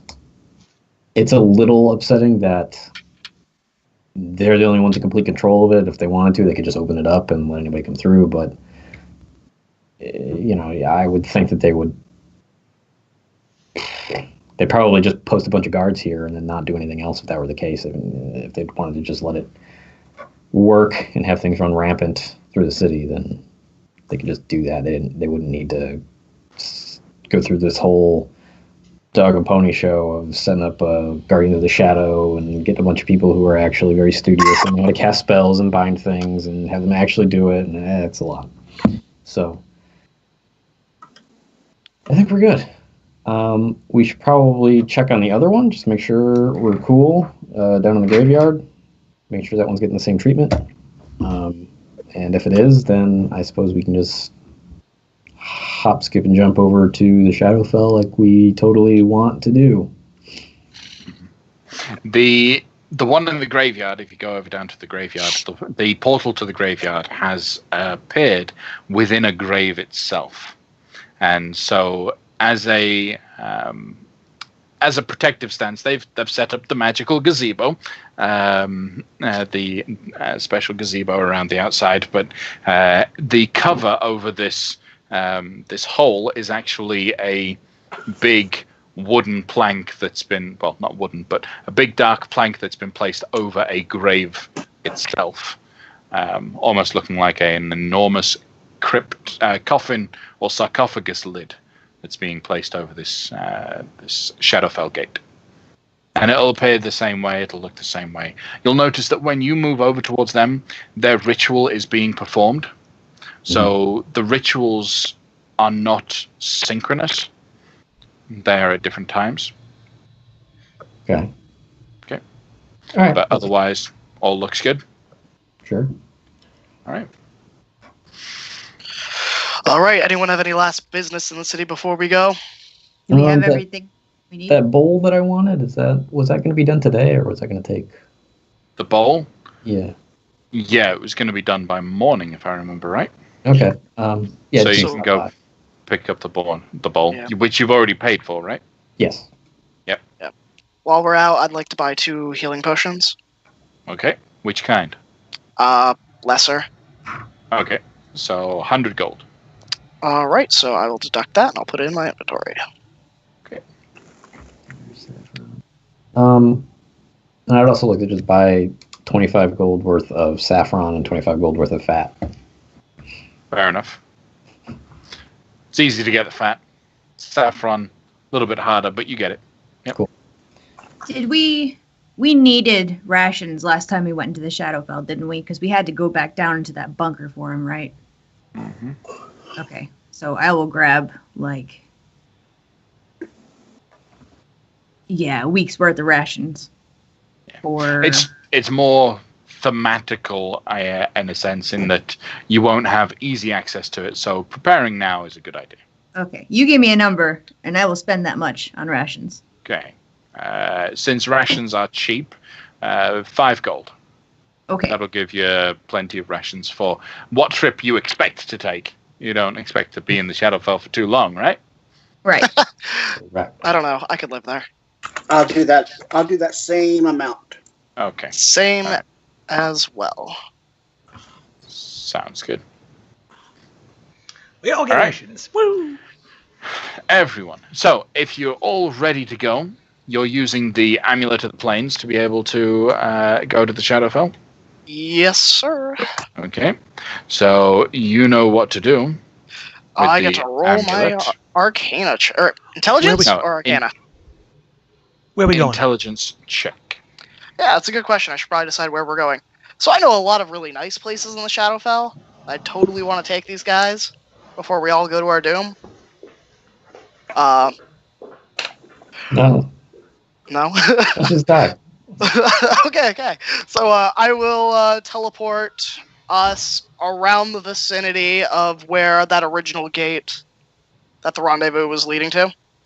Okay. Maybe a little bit off if I am familiar with that area. I'm not sure how much time I've spent in that area. Probably not much. Okay. So, a rough idea. It was difficult to be able to pinpoint a specific location because all you could see is city streets of a ruined Shadow City. But you have a rough idea of where you are, and you're able to end up there. Okay. So, intelligence check. Straight intelligence. All right, that would be a 17. Okay. 12 plus 5. You successfully cast the plane shift spell. And all of you head over to the Shadowfell. And at that point, we're going to take a short break. So, stick with us. Join us after our little break as our heroes delve into the darkness again.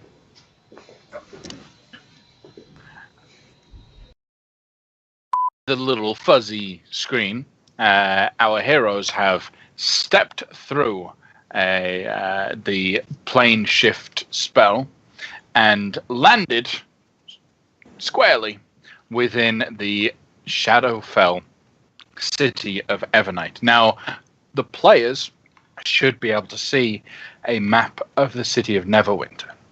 Oh, well, Evernight. Can you confirm that that's the case? Yes.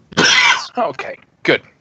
All right, so the red square on the map, sorry viewers, you may not be able to see it, but the red square on the map is where the party are. You find yourselves on and it's tilted, on the northern side of the city, roughly in the same position you were, excuse me, where the haunted house was.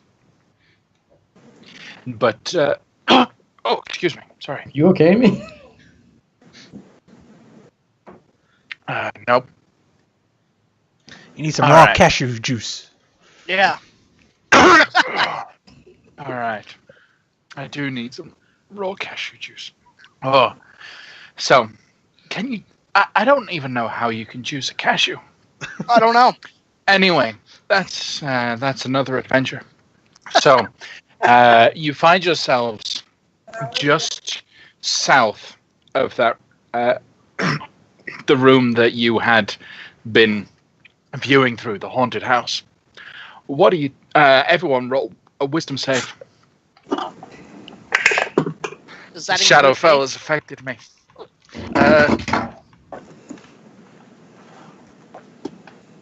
Yeah. Okay. This is more intense than you're used to. Excuse me. 5. 2.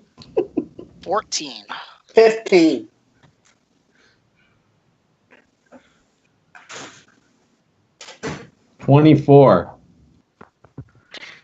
Okay, so looks like Nos and Lafcadio both fail. You are affected by despair. The plane of despair. Roll a d6, each of you, to determine the effect.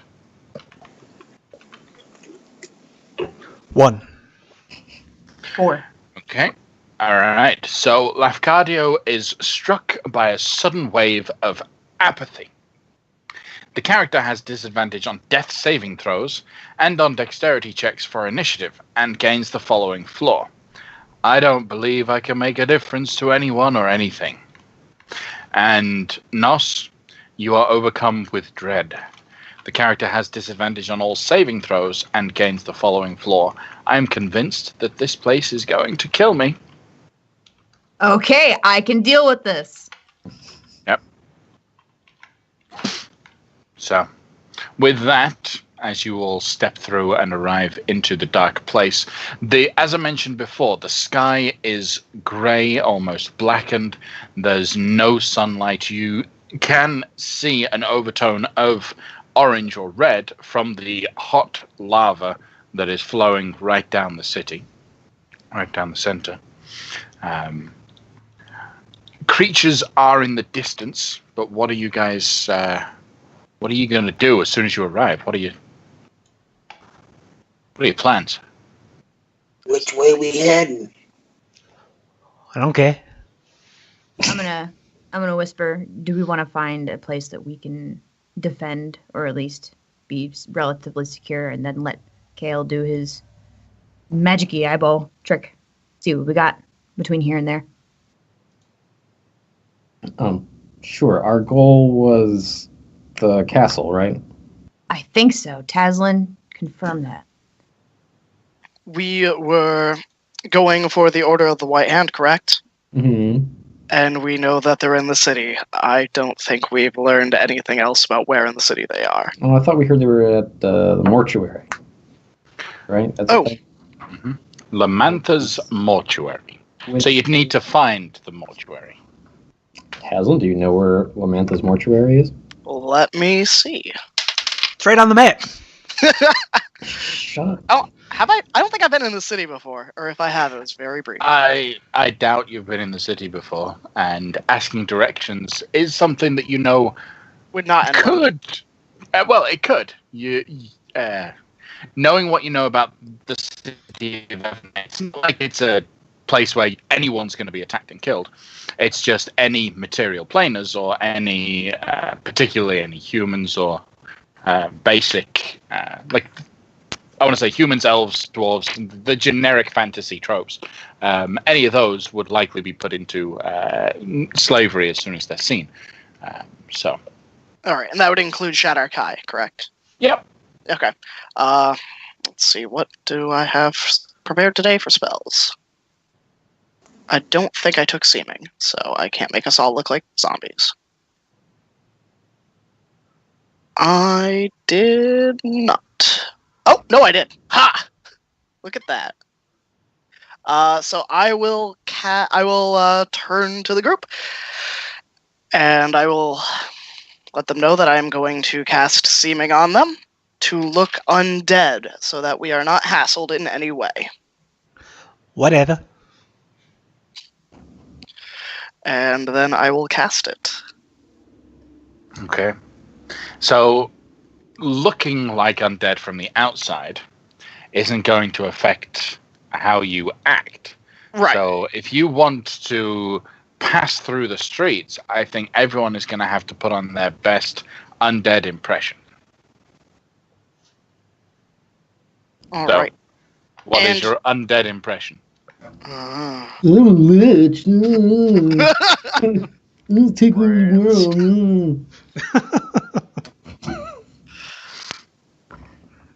Does well, this what's- room look any different, by the way? Did we teleport directly into the room that No, was you didn't. Oh, okay. You didn't. You teleported to a ruined garden outside a building that's down the street a couple blocks. Okay. What sort of undead did you make us look like, particularly? Just like the same as how we normally look, but like fucked up? Like, Yeah, for the most part.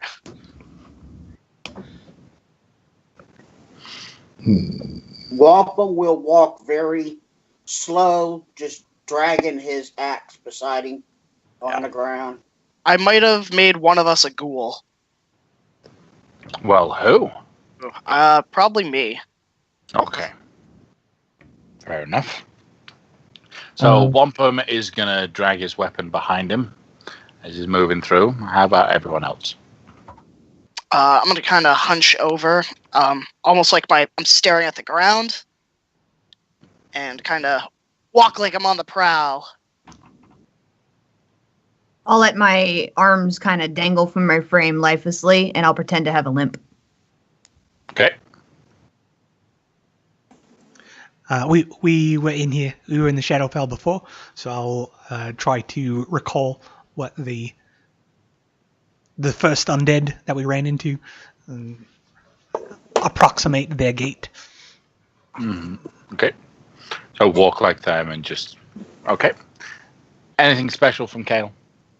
Nope. I was just looking up Seaman. He does disguise our equipment and shit too, so that's good. Nobody sees Angel Mace.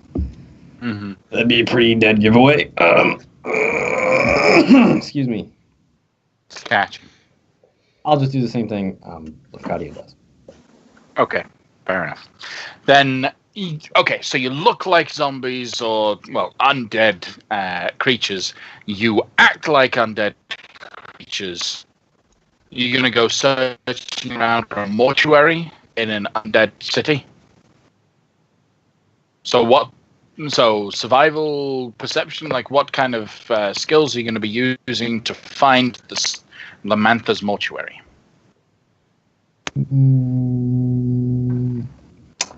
So, I'll use perception. Will you use your perception? Okay. I would use Then- investigation. Okay. How would investigation work? I'm looking to see if there's any signs or street signs. Okay. That sounds a bit more like perception Perception. than investigation. I would like to draw on my knowledge of history and what mortuaries are traditionally used for, and look for signs of that. Okay. That makes sense. Roll history. 24. Okay. All right. As you're making your way through the town, you will eventually start seeing some signs that do direct you towards Lamantha's mortuary. Not signs as in physical signposts that say Lamantha's mortuary in the white hand this way. It's more a case of people seem to be congregating a little bit closer and thicker as you make your way towards it. And you can see the large mortuary.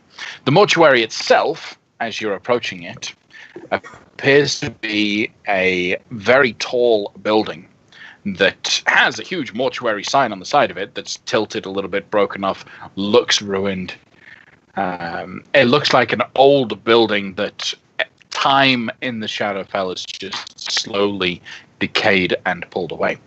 Roaming around the streets, there are plenty of undead creatures, and you can see groupings of those kinds of things. So you walk past some vampire spawn escorting some human slaves through the streets. Do you get involved in any way, or do you just let them be? Okay. No. Just not the time. Roll either stealth or deception to try and make your way through the streets without drawing attention to the fact that you're not really undead. Gonna do deception. 23. Deception. Deception. 11 plus 2, 13. Okay. 15. 15. Okay. So the group of you do pretty well. That particular group of vampire spawn walk past you and take their slaves off towards another street to do with whatever they will. You continue making your way through the ruins of this portion of town, and a shadow crosses over you as a large Dracolich is flying to protect the perimeter of the mortuary. Anything new you would attempt in order to make sure you get past the Dracolich that's currently patrolling? Or are you going to stick with what you've been doing? I'm gonna remain underneath the edges of the roofs so that it has a hard time seeing me up there. Mm-hmm. What's the Okay. matter? If it sees us or not? Don't want to die yet. Are you okay? Hmm? Avocado, you all right? Yeah, of course. Well, I mean, it sucks wherever we are. Here we are. That's true. Okay. I'm gonna keep doing what I'm doing. Okay. All right. Those of you who attempted to hide from the Dracolich, unfortunately, end up drawing its attention to you. The Dracolich, capable of seeing past the, or understanding past the seeming, will begin to float towards you. Be prepared to fight a Dracolich. Moving you all to the generic map of Shadowlands and buildings. As the Dracolich starts flying towards you, feel free to move yourselves anywhere on the map. Make sure you're together. So is he magically able to see through it, or did he just pass an investigation check to beat my spell save? He passed the investigation check. Okay.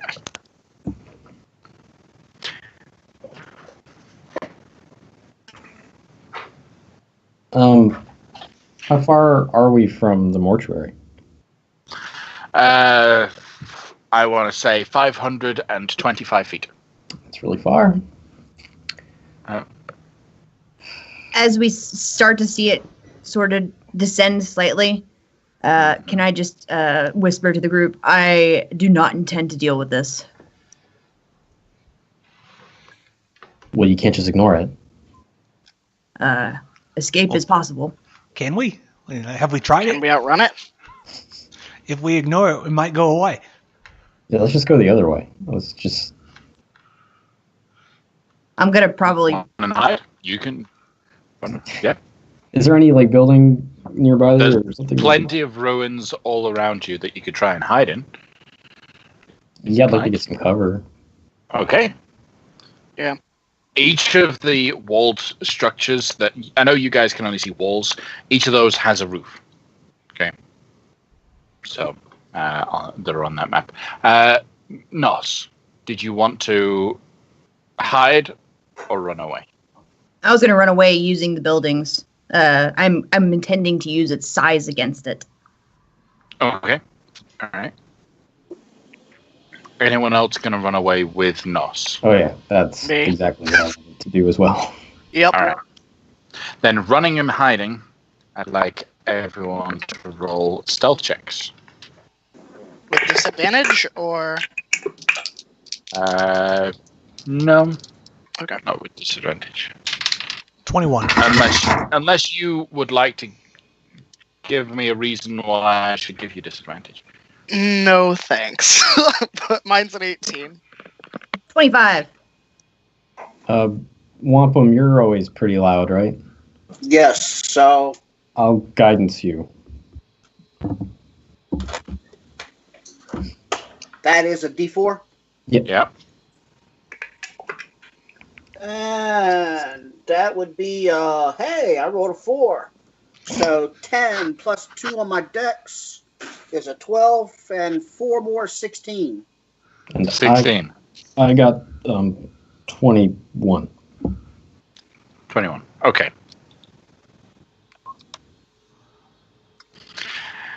It rolled a natural 1 on its perception check. Yeah. Its passive is is 24, though. Shit. So, of those who rolled higher than 24, you have just Nos. So, Nos is able to hide as the lich flies past the rest of you. But it seems to be zoning in on where you guys are. Just simply hiding from it may not be the way to avoid this creature. I'm gonna keep going. Like I said, I'm going to be a mouse in a maze here, trying to lose the cat, ducking and dodging and hiding, and then going again. And Nos can. Nos has succeeded in getting away. It's the rest of the party. I don't know that I'm seen, so I'm following Nos, Yeah, I mean. Yeah. leading the Dracolich right to her. Okay. Would you be? It seems to be following you guys as you're running away and trying to hide under buildings. You move from one building and you can see it fly over towards the last building you were at and look at you as you go and hide underneath another one. Its wings flapping, though skeletonly, so not really picking up much.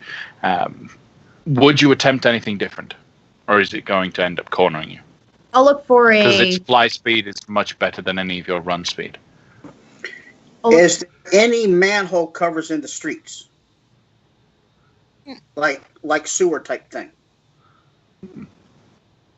Roll a perception, see if you find one. Nos, what were you going to say? I was gonna look for a way underground, just like him. There you go. Do you want to help him? Roll one I would love yourself. to. How? Well, you roll one yourself. You can't really help someone else perceive stuff.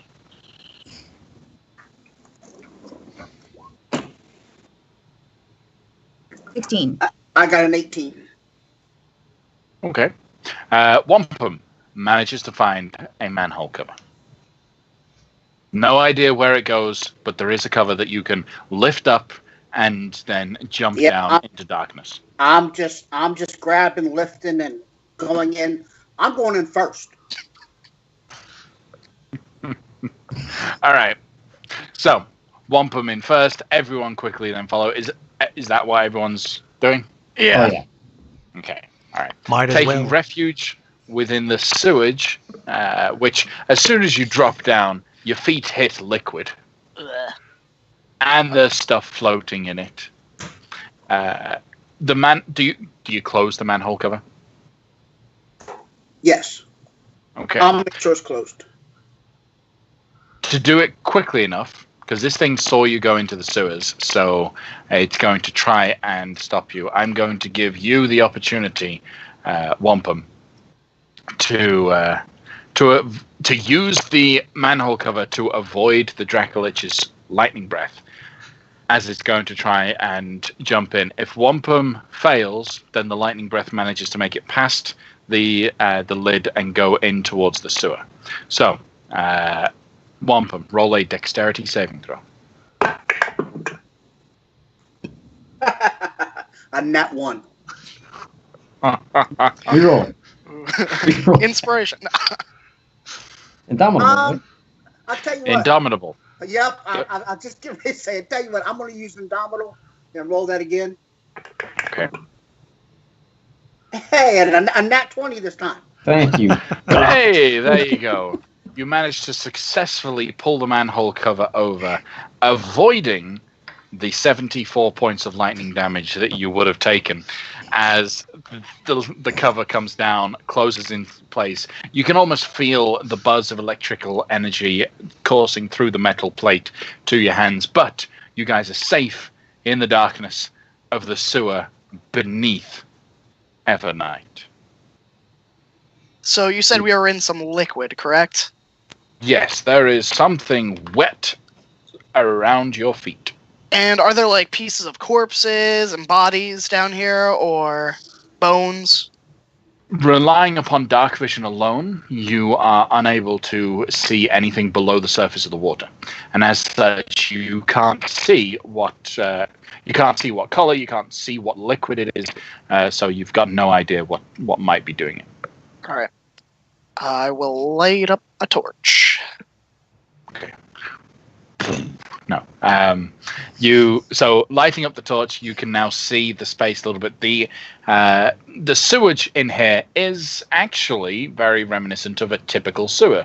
You've been in a sewer before at the beginning of this adventure, and it's very similar. The liquid around you is just a dark brown, bit of a greenish hue to it. Your typical sewage water. It smells like sewer, and the methane in the air from it is sparking up the torch, but not in a dangerous sense. The tunnel stretches on as far as you can see in 3 directions from the point where you currently stand. You can go north, south, or east of your current direction. You were headed south towards Lamanta's mortuary, and you began running away from the mortuary when the Dracolich was chasing you. So you had headed back north. The mortuary is still due south of you. What do you do? We'll go south. Okay. That's a great idea. Indeed. Right. Trudging through the water as you head on south, there, after about 150 foot, you begin traipsing down. The tunnel tilts just a little bit, and the water picks up a bit of its speed. The ground becomes a little slicker as the sewage is flowing in this direction. I need all of you to roll either strength or dexterity saves to keep yourselves upright as you're moving down this shaft. 11. Ooh, 5. 25 at disadvantage. Wow. I've got a whole whopping total of 5. 23. 26. Okay. So it looks like Lafcadio and Tanslin failed to keep their footing, and the slick ground just slips out underneath them, and they begin to slide down the tunnel at quite a speed ahead of the rest of you, which does put out your torch because the torch falls and hits the ground. What's everyone else doing as Lafcadio and Tanslin start sliding down this tunnel? I will try to catch Taslin. And I will jump to catch Lafcadio or attempt. Okay. I will get out of the way. All right. So, essentially a grapple check to try and grab them. Not contested in any way, but it's against the slipperiness of the liquid, which Taslin and Lafcadio are now covered in. So, Nos grabs Lafcadio by the tail. Does he have a tail? Yeah. Yeah. All right. And So- Wampum rolled a 21. Okay, so Wampum also manages to grab Taslin very quickly before Taslin slid off too far. Right. No danger surrounded. As you continue to make your way down through this tunnel, you'll see that the tunnel itself actually ends abruptly and turns. There is still a walkway that turns to your left, but the tunnel would have shot Lafcadio and Taslin out into a large open cavern if they hadn't grabbed their footing, so well done on saving the two of you. You now find yourself on the side of what appears to be a large silo. It is, as best as you can see, the ceiling of it is about 30 foot above you, because you're not gone too far underground, but the water level that you can see is 50 foot below your current position. Okay. You don't know how deep the liquid may be in this reservoir underneath the city, but you can see the water 50 foot below. There is a pathway that is right to your left that you can follow that spirals all the way down to the surface of the water and below, or a pathway that goes right and spirals all the way up towards a manhole cover above you. What do you do? Would we maybe still have a sense of direction and distance that might tell us how close we are and in what direction we need to continue going to get to the place we're trying to go? So as of right now, you are closer to the mortuary as best as you can tell, because you've headed just due south and you haven't really turned yet. You're closer to the mortuary than you were when the Dracolich found you and started chasing you. But that still puts you around a couple 100 feet away from where it was. So you could either go up to the surface now and you'd be back to square one, or find some tunnel that you can't see that will take you further south. You said there's a manhole cover up on the top? Yes, there is. It's currently closed, though. Currently closed. Does it have those holes in it to let pressure out? Mm-hmm. Could I get an arcane eye through it? How big does the arcane eye need? 1 inch? Yeah, I'll say you can get an arcane eye out there. Awesome. That's what I'll do. I'll say, all right, everybody, wait. I'll get our bearings, and we'll figure out where we need to go. While he's doing that, I'm just prestidigitationing and cleaning my clothes, drying them off, my robes, section by section. Okay. You may not want to do that. You may want to dirty yourself again because sense of smell is a thing, and they may smell that you're alive. I was thinking us hopping down here might actually give us a great advantage. I still smell even if it's dry. And while everyone's doing everything, I'm going to keep an eye on the silo underneath with the 50-foot thing of water. Make sure there's no disturbing ripples. Roll a perception check. 15. Okay. There is definitely some motion under the surface of that liquid. Everybody be very quiet. Okay. Something's moving underneath it. All right. Kale, as you look up, send the arcane eye up through the manhole cover, you will find yourself back out to the street. The mortuary is only a couple 100 feet away from you. You can still see it, but around this manhole cover, you can see a small grouping of undead creatures. These appear to be ghoulish-like creatures, very similar to what Taslin used seeming to make herself look like. Okay. They're just congregated outside the place? They are currently feasting outside. Feasting on some sort of humanoid flesh. These ghouls. Okay. Does it look like that there is... Does it look like that there's a sewer port that goes in that directly, toward the mortuary? Sewer port? Do you mean Does the sewers continue beyond this, circle thing? Not that you can see. But as you can see, so the directions you have is you could either go back north, back towards that junction. You could go up through the manhole cover to where you are, or the pathway that leads left and spirals down under the surface does go below the surface of the water. Okay, so it's just our tunnel comes out into a big cylinder, and that's big it. Nothing else is feeding into it. Correct. Just us. Okay. Just you. I guess now would be a good time to remind you, Kale, that I gave you that rune that can give us travel through the earth.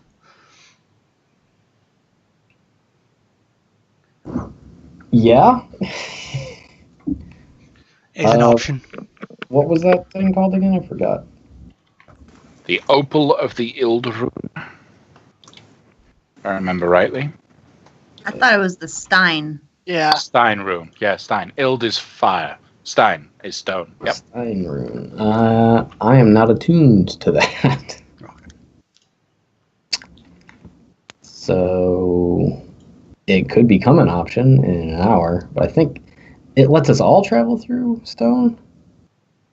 Yeah, it was my way of making it a little bit easier for the plane of Earth for you to travel through.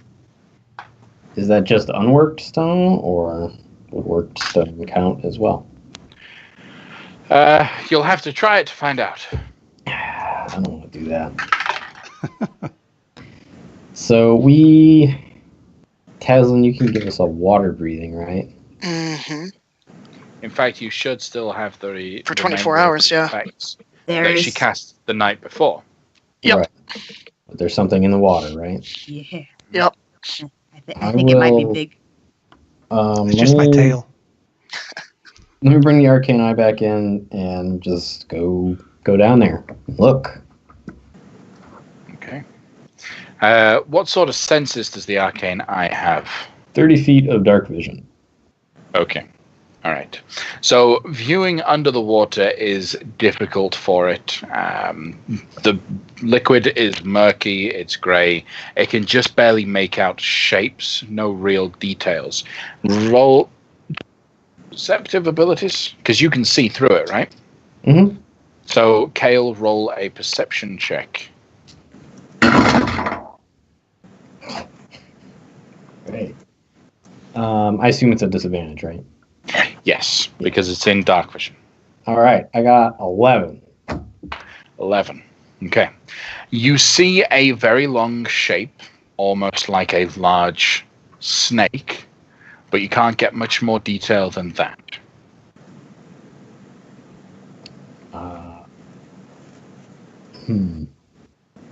Okay, guys, it's just a snake or something. We can probably just kill it and keep going. It's just my tail. Yeah, I pull it out. I was like, hey, look, this is what it looks like. What's wrong with going topside? There's a bunch of, ghouls and a Dracolich up there. The dragon we're probably going to have to work around either way, no matter where we come out. Well, my hope is that we can come out inside the building, or at least close enough to it that we minimize the amount of dealing with dragons that we have to do.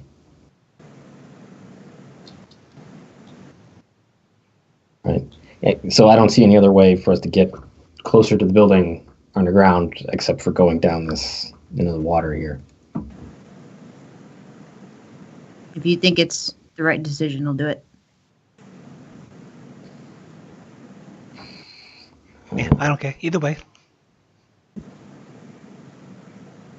I would like to get a better look at whatever it is. You said that there was like crap floating around in the water, right? There is debris and refuse floating around in the water. Does it all float? Not all of it. I'd like to grab a piece of it that doesn't float and hold it over to Lefcadio and say, cast light on this. I cast light on it. Chuck it in the water down there and see if the eye can make anything else out. Okay. Roll another perception check. So much better. God dang. No longer at disadvantage. All right. 25. Okay. So the light is about to be snuffed out by what is under there. And in that moment before you do, you see this enormous just jaw open up. It would appear you have what looks like a large lizard. It is a large snake. It's, well, you can only see 30 foot, so it's longer than 30 foot long. In terms of size, it's probably huge. It's definitely some form of undead creature. As you can see, its flesh is rotten and mold. Work is visible. Looks similar to a naga, if you've ever encountered a naga before. Probably not. Probably not. So it's a large undead snake monster. Okay. And it eats the light. Eats the light. Someone probably bought like a an alligator when it was like a baby, and they thought it would be cute, and then they didn't want to take care of it anymore, so they just flushed it down the toilet or something. That's probably all it is. Irresponsible. So, we got a massive snake in the water, or a Dracolid up there. And a bunch of ghouls and whatever else lives in the city and would probably help the Dracolich fight us. So, Mr. Gale, it looks like you've got our lives at your decision. May I propose a plan? No. Yes. This thing down there eats refuse. One could safely assume there are numerous bits and pieces of anatomy within its gullet. If we were to kill this, I could animate several of the bodies to use as a distraction for the ghouls and the Dracolich when we go up, while we sneak in. Well, that's good. Good backup plan, I think. If going down there doesn't yield us the results I'm looking for, which is an underground entrance into the mortuary. So that we wouldn't need a distraction of any kind. But if we do need one, that's a good plan. I like it. Don't actually like it. I don't like the enemy's corpses and stuff. It fucks the shit out of me. But we are where we are. Okay. So yeah, let's try and take it out, I guess. Can I tell, Teo, if it's how close it is to the surface generally? Like, is it hanging out near the surface of the water? Yes, it's not too deep under the surface of the water. So I'd say when you've witnessed it on the two occasions that you have, the arcane eye has been no deeper than about 30 feet. In fact, with how wide this tunnel is, your arcane eye would also be able to notice that there is, at the bottom of this, a large open tunnel that leads further south. So that would confirm that there is a way out going southwards, but the water is 50 foot deep. So when you were about halfway through, you could see all of the liquid, and you could see this long snake-like creature. If I got enough time left in the eye, can I just have it keep going to see where this thing leads? After another 200 foot or so, it then starts lifting up. It rises up about 50-something feet and then out of the water into a sewage tunnel that continues moving south. So like 200 feet, it comes up, and we were still like 200 feet from the place we're trying to get. And that's the right direction still? We still need to go further south? Yeah, and the tunnel continues moving further south. Great. Yeah, okay, yeah, this looks good. This looks good, everybody. Let's get ready to jump in and beat up a snake thing. All right. And Wampum jumps in. Okay. How far down is it? It's a 50-foot drop to the water, and when you hit water, it is like hitting concrete. So, 50-foot drop. I'll take the stairs down. Yeah. So, Wampum takes 26 points of bludgeoning damage as he hits the surface of the water, crashes underneath it. Okay. His fall was a lot quicker than everyone else's walk down a spiral around. Someone could do all the math, but I believe it's going to take you guys at best moving speed at least 3 turns to be able to catch up to Wampum. Yeah. In worst case Unless scenario, if things are bad, I could dimension door with someone down there. Yep. All right, so let's draw ourselves a big circle. Nope, that's not what I wanted to draw. A big circle. There we go.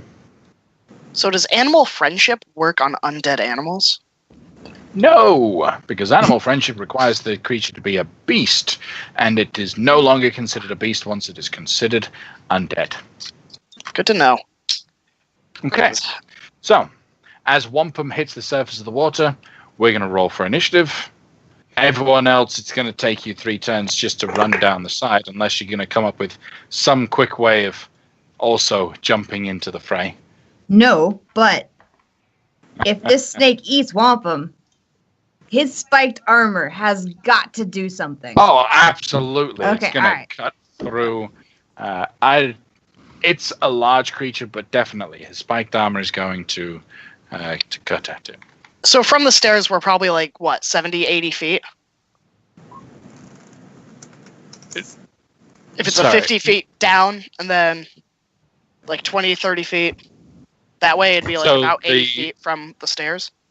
The path spirals around, and it'll effectively take you a couple hundred feet as you spiral around. Well, you know what would be 3 times? Yeah, I was just seeing for spell casting. Oh, for If spell the cast, distance, yeah. Because there's no point in me going down there if I can just blast him from way up here. Yeah, with the way 5e diagonals work, 45 degrees in one direction is the same as straightforward. So straightforward 50 feet, straight down 50 feet. The diagonal is also going to be 50 feet. Okay. So he's only 50 feet away from you. Oh, okay, perfect. So Tazin will like start running down the stairs, just stop and be like, "Wait, this is stupid." And go to cast a spell. Okay. Ooh, it's got a pretty low initiative. Wampum got a 19 plus 7, 26. 26. All right. I have a 15 plus 2, so 17. 19. Okay. 1 second. What was Taslin's again? 21? 17? 15 plus 2. And 19 for Kale? Correct. Okay. All right. Then we start with Wampum. You've hit the water. It hurts a little bit, and there's definitely something moving through the surface. It begins to float towards you. It's still under the surface, but you can barely just make out a sense of this snake-like creature. What are you doing, Wampum? I'm throwing my axe at it. Through the water. Yes. Okay. You want me to roll at disadvantage? You are at disadvantage, and your max range is the min range of the axe. So, 20 feet. Is it 60 feet as your min? Yeah. Yep. Okay. Then 60 feet is the most you could throw. Not going to be a problem in here. Okay. So that is a 15 plus 11, 26. At disadvantage? Correct. I had a 17 and a 15. Okay, that'll hit. And I wanted to make a wisdom save, DC 17, try to frighten it. Okay. It succeeds on that automatically. Gotcha. And let's see, so that is going to be a total of 17 points of damage on the first attack. Okay. Second attack is going to be, I have to show you this. 2 nat 20s. I can only see the one. Better? Worse. There we go. There we go. All right. Jesus. Fair enough. Go ahead and crit. Oh.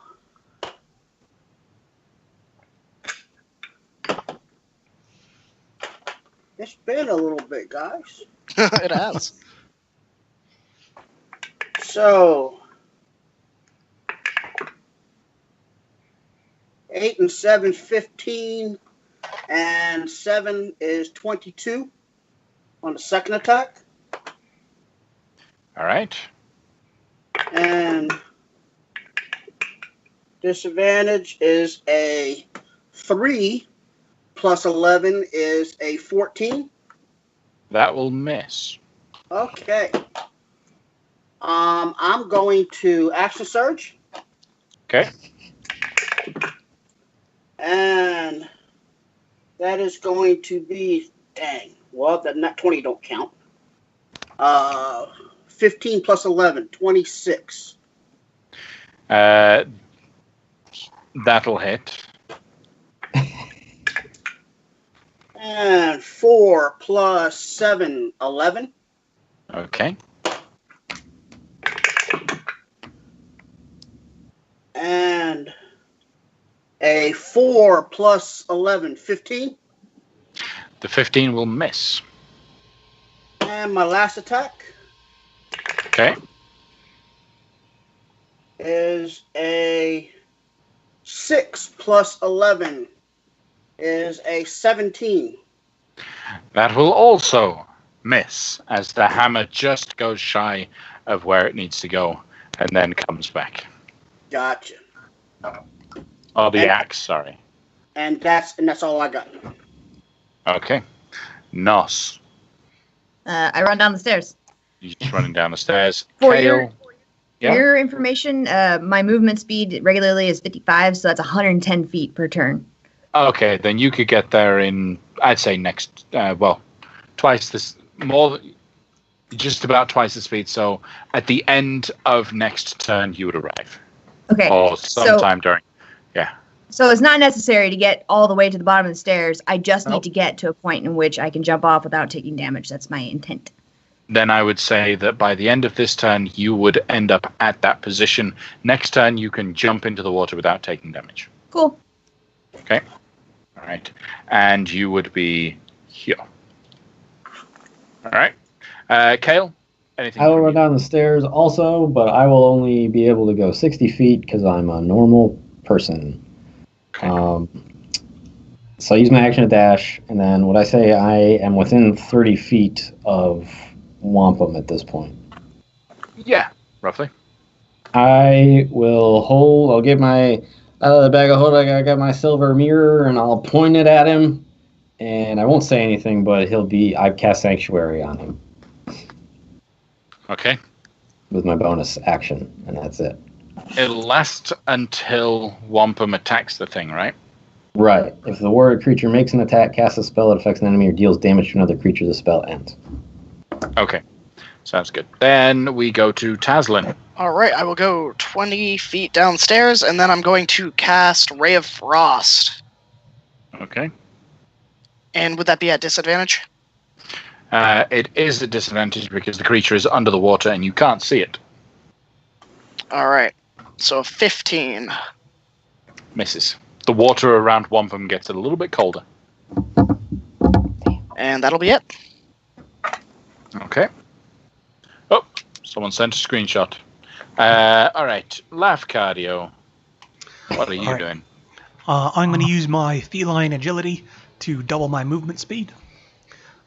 So I'll move 60 feet, and then I'll take an extra move from my action and move another 60 feet. So you'd be just a little bit past Nos, actually. And I will see if I can help in any way. Okay. I don't think I can. All right. Then we have the creature itself, which is going to reach up and strike at Wampum. Wampum, you're on the surface of the water, and as such, as it attacks you from underneath, it has advantage on its attacks. Okay. It is going to make 3 attacks.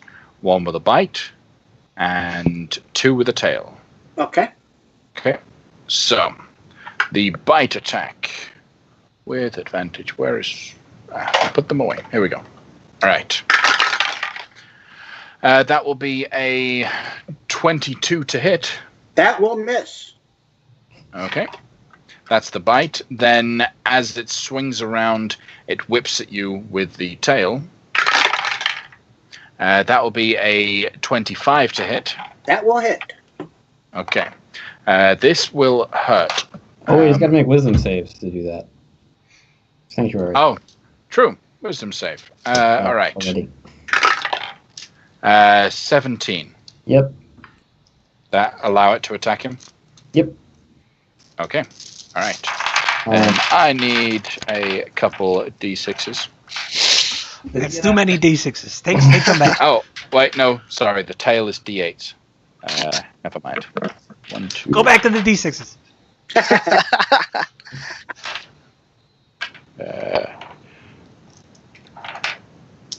5, 6. Yeah, 68. Okay.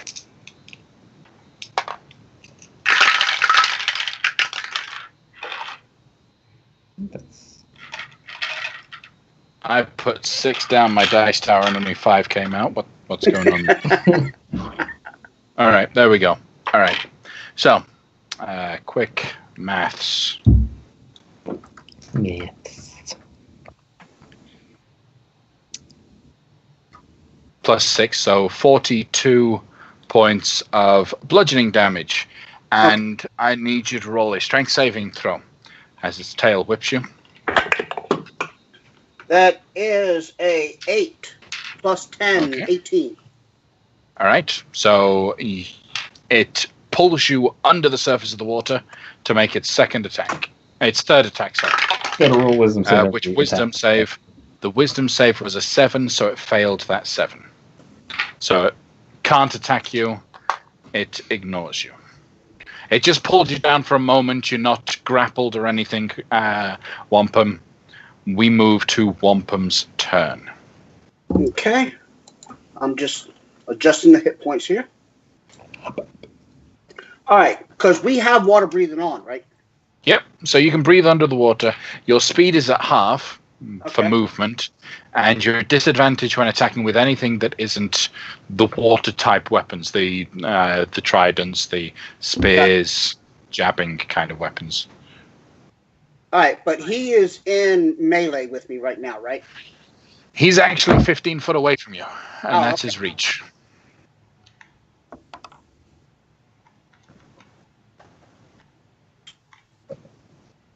So you can move up to him if you'd like. No, actually, I want to move back a little bit. Okay. Fine. Then, so but as it's you half s- speed, right? yeah, half speed underwater. I'm gonna go to there. As you move out of its range, it is going to attempt to attack, but make the wisdom check. That's a 14. Nope. Okay, so it fails on its attempt. It's used up its reaction. All right, I am going to attack this area right here. Right. For a 10 plus 11, 21. That at disadvantage. Yes, That'll hit. that's a 19 and a 10. That's okay. So that'll hit. And my fireball goes off. Okay. All right. Any creature completely submerged in water becomes resistant to fire damage. Okay. So feel free to roll the 8d6, but it will be it'll be resistant to it. Gotcha.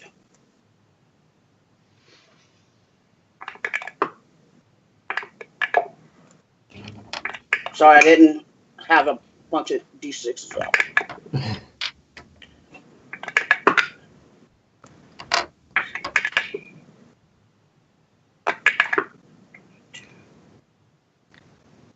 $27 and 27 and 6 is 33. 33. So halved down to 16. Right. Anything else? My damage is going to be 2 plus 7, which is 9. And I want him to make another wisdom save, please. I'm going to try to frighten him again. Okay. So is this part of that explosion? No, this is... So you're attacking a second time with the weapon. Because remember, when you hurl the weapon to cause the explosion, that's not actually an attack. The creature makes a dexterity save, which it failed under the water, and it takes the fire damage. Right. So specifically, the blast ended battle axe, which there is a handout for I gave to you. As an action, you can hurl the weapon up to 120 feet to a point you can see. When it reaches that point, the weapon vanishes in an explosion, and each creature in a 20-foot radius sphere centered on that point must make a dex save, taking 8d6 fire damage on a failed save, or half as much on a successful one. At the end of your turn, the axe will return to your hand if you have a free hand, or to an unoccupied space within 5 feet. This is going to be my second attack then. Okay, you don't have multiple attacks because the explosion is an action. Cool beans. I'm good. All right, no worries. Okay. Then we move to Nos. I dive into the water. Okay. And then I will... Leap in. It's wet. And it's grody. warm. Yeah. Except in that one spot where it's very cold. Yep. Right before I get into position, I'm thinking to myself, I know that I'm going to die here. I succumb to that. But by the grace of the gods, I am not specifically going to die in a sewer. And I rage. Okay. And then Angry bubbles start appearing at the side of your mouth as you're screaming underwater. Yeah. Okay. Not today! And that is a 13. It seems to just shift away. And then again Miss. with an 18. The 18 will miss, unfortunately. Wow, really? Okay. Yep. That's it. That's all I got. Okay. Kale. I will move another 30 feet down. And I will... I'll try and hit it with a guiding bolt. Okay, so again, disadvantage because you're firing at it underwater. 19. 19 will not hit. What's this thing made out of? It's very slippery. Tough hide. That's it then. Okay. Then we move to Taslin. All right, so I will move 15 feet down the stairs. And then I'm going to cast Ray. Would it Ray of Enfeeblement work on this to lessen its damage as is it based on strength or? Ray of Enfeeblement. So it's... well, you don't know. It's Right. the quick answer. Yeah. I will cast that at it. So Okay. it needs to make a Constitution saving throw to beat 17. Okay, fair enough.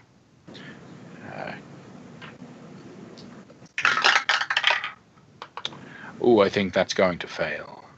Yep, that will fail. All right. So, what are the effects of Ray of Enfeeblement? So it's a channeled spell, a black Okay. weave. Before you go, you actually have to make a ranged spell attack against it I at do? disadvantage. Yep, Ray of Enfeeblement. Oh, Make you're right. a Yep. ranged spell attack against the target. It doesn't make a save until the end of its Okay. turns. So a 28 and a 19. Okay. Since it's an attack underwater, it's disadvantaged. 19 misses. Okay. Okay. And that's all I'm doing. All right. Left cardio. I'm going to cast the Sacred Flame at the fella. There's Okay. a DC So, 18 dex- dex save. Dex save. Aha! It succeeds. Dexterous little fella. Then the light disperses, And how far away is it? What I see on the screen? So it's, I would say it is 30-something feet away from you right now. And is the space between me and him all water, or is it? You've got 5 foot of walkway around the circle, and then everything's water. But there's still a bit of a drop from where you are to get in. It's not so far down that it would hurt to jump into the water, but it is water. And he's currently sat 15 foot below the surface of the water, but because of angles, he's still only 30 foot away from you. Got it. I'll stay right where I am. Okay. All right.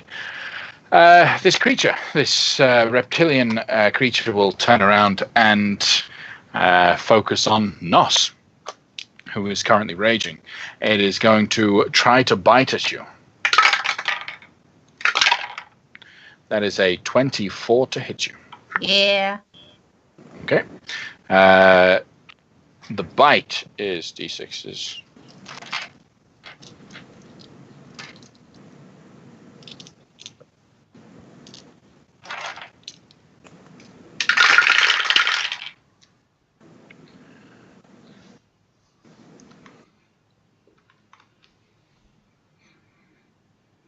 So 25 points of piercing damage, halved down to 12 because you're raging. Okay. It is then going to try to swing at you with its tail. Mm-hmm. That will be a 21 to hit. Does that hit? Yep, that hits. That hits as well. Okay. So the tail is the big one.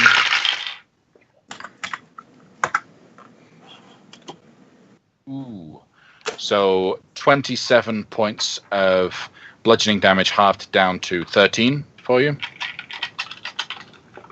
And then last attack. That'll be a 17 to hit. Miss. Misses. Okay. That'll end its turn. Wampum.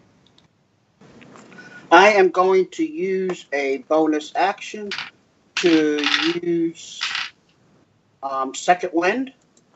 Okay. For a D10 plus 11, a 9 plus 11, so I get 20 back. Yep. And then I am going to throw my axe at him at disadvantage. Okay.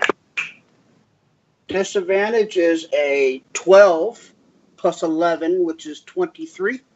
That'll hit. And that is going to be a D8 plus 7. So that's a 6 plus 7, 13. And I want him to make a goading attack, wisdom save of DC 17. Which it succeeds. Okay, so trying to get it to come after me did not work. So my second attack is a 7 plus 11, but I am going to add a D10 to that. So add a 3 onto a 18, which is a 21. That will hit. And that is 2 plus 7, which is 9. Okay. And my last attack, which is a 9 plus 11, which is a 20. 20 will hit. And that is going to be a 2 plus 7, which is 9. I've used 3. I'm going to use 1 more of my die. So I got 1 left. I want him to make a wisdom saving throw to 17. Okay. What for? Trying to be frightened. Okay. It succeeds. Okay. And I am done. Okay. Did that superiority die add damage to the attack? Yes, it did. I'm sorry. problem. A big old 10 points. All right. That thing is starting to bleed. Nos is getting covered in more blood, mixed with sewage. So, Nos, what are you up to? I'm very frustrated that my last slew of attacks missed everything, so I would like to attack recklessly. Okay, getting the advantage to cancel out. 15. That's going to miss, unfortunately. Again, 28. Ha ha ha. You can all hear under the water bubbles going. Every time the bubble pops on the surface, there's a little ha. All right, that will hit. Okay, so that is 14 points on top of 8 radiant. Okay. And then coming back with a haft. 28 That'll hit. for 11 points of slashing. Okay. The blood is starting to spread, obscuring the water even more. Anything else from you, Nos? That's all I got. Okay. Kale. I will bang on my shield and cast Toll the Dead on it. Hope it's not immune to necrotic damage. It fails the save, and it has been injured, so roll the d12s.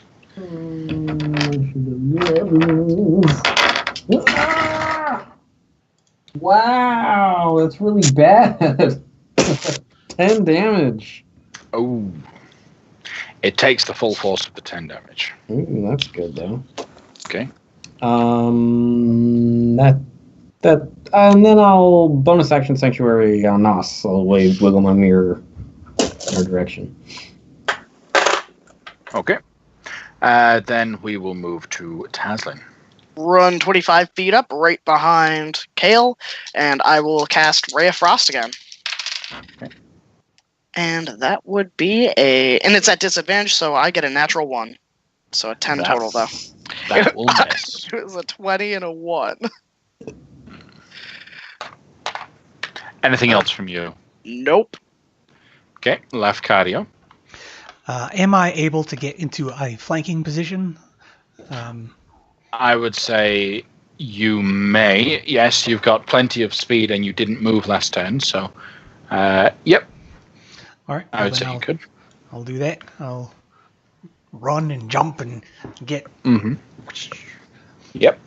And I'll grab Allie's dagger, +1 dagger, and I'll cast Green Flame Blade on it, and then plunge it into the snaky figure. Okay. 19. It would cancel out to be just the 16, and you would miss. And no, daggers. Yeah, daggers don't have disadvantage underwater, so you would have had the advantage. 19 still misses. Crap. All right. So I was like, that's it. Okay. Well, the creature now with 2 creatures that it can easily reach for, it is going to turn to pay attention to Lafcadio instead. So, biting at you. That is a 22 to hit. Hit. Okay. And that is the D6. That's the piercing damage. I'm going to react with the Tomb of Labistus. As a reaction, when you take damage, you can entomb yourself in ice, which melts away at the end of your next turn, gaining 90 temp hit points. After you take the damage, you gain vulnerability to fire damage. Your speed is reduced to 0, and you are incapacitated. Okay? So you get 90 temp HP. You take 27 points of damage. You are vulnerable to fire damage. Your speed is reduced to 0, and you are incapacitated. So you are now going to start to sink. It's ice, though. It is ice. A 1, he sinks. On a 2, he rises. He goes to the surface. Bobs up to the surface. a frozen statue of Lafcadio. Anything else from... well, that was it attacking Lafcadio. Since you floated out of its range, it's going to turn and attack Nos with its tail. I'm Sanctuary. And it rolled a 20 on its wisdom save. Dang. Shit. That's okay. That meant that you didn't get critted. So we'll roll that die again. So that's low. That's a 16 to hit. Does not hit. Okay. Second tail attack. Doing the wisdom save first. That is a 7 on the wisdom save, so it misses. It can't attack you. It could must attack choose. Wampum still, though. Or not Lafcadio. Yeah, Lafcadio is going to be within reach, so it will attack Lafcadio. He is incapacitated, which means attack has advantage. Does it mean it's a crit? Always forget which of the statuses cause an automatic crit if it hits. No, it just means you can't take actions or reactions, is all it means. Oh, right. Fair enough. Paralyze, I think, is the one you're thinking of, and that's only if the attacker's within 5 feet. Fair enough.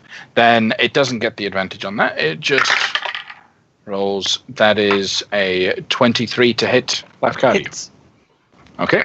So that is the tail. So it's 29 points of bludgeoning damage to the ice. Temp HP. You'll fail. It'll pull you down a little bit under the water, but you'll bob right back up. And then we'll move to Wampum. All right. First attack is going to be a 6 plus 11, which I know is going to miss, so I will roll another d10. 6 plus 11, 17 plus 4, 21. Will hit. So that is my last die. And my d8. That is 7 plus 7, 14. And second attack is going to be a 9 plus 11, which is 20. That'll hit. And that is going to be a 6 plus 7, 13. Okay.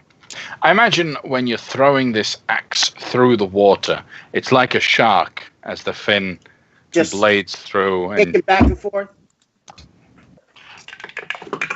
And that is another 9 plus, had an 18 and a 9, so 9 plus 11 is 20. That'll hit. 4 plus 7, 11 points of damage. Okay. It is heavily wounded at this point, and if it had knees, it would take them. It seems to shy away from Nos a little bit after that bombardment. Anything else from you, Wampum? That is it. Okay. Nos. It seems to recoil. I will be showing it no mercy, and I will be attacking recklessly once again. Okay. There's a 14 and 17. None of one of those hits. Okay, half attack. 26, that one hits. That'll hit. Go ahead and roll the damage. 12 slashing and 6 radiant. All right. Nos, raging, recklessly attacking this snake. How does it die? I'm in the, let's see. Knowing snake anatomy like I do, I will probably, no, that's a real thing. I will cut it in essentially where its bowels are and end up disemboweling it. But the thing is that there's blood everywhere and I can't really see too well. So I don't know it's dead. I'm just going to you just see the glaive every once in a while coming up out of the water and going furiously. Mm-hmm. She's breathing in the water, breathing through this blood that keeps cycling in. Nos is changing. All right. After that, the body, mutilated as it is, shredded to pieces, will float to the surface of the water, indicating to everyone else it's dead. Whew. Well, that was a lot harder than I expected it to be. Indeed. Jeez. What now? I like to. Tazlin will finally finish going down around the stairs, and I'm going to investigate the fangs of this creature. Okay. It has, once you can actually get to it, its body is mangled by Nos, but the head, somewhat still intact, it has a huge jaw that you could easily fit into. The teeth, it has 2 large fangs, each of which is about 1.5 feet long. They are sharp, bone-like features. Do you want to try and take them? Yeah. All right. So an athletics or strength check to break the tooth out. All right. That would be a 17. 15 plus 2. Okay. So you will yank out the teeth, and you've got 2 very large snake teeth. Perfect. And I will kind of stow them in my components pouch.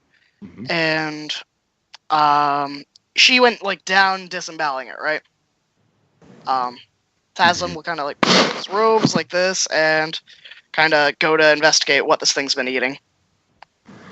All right. So it has been, after you get down to the bottom, you'll see not just a mess of bowels, but you'll also see all of the other creatures that it has feasted upon.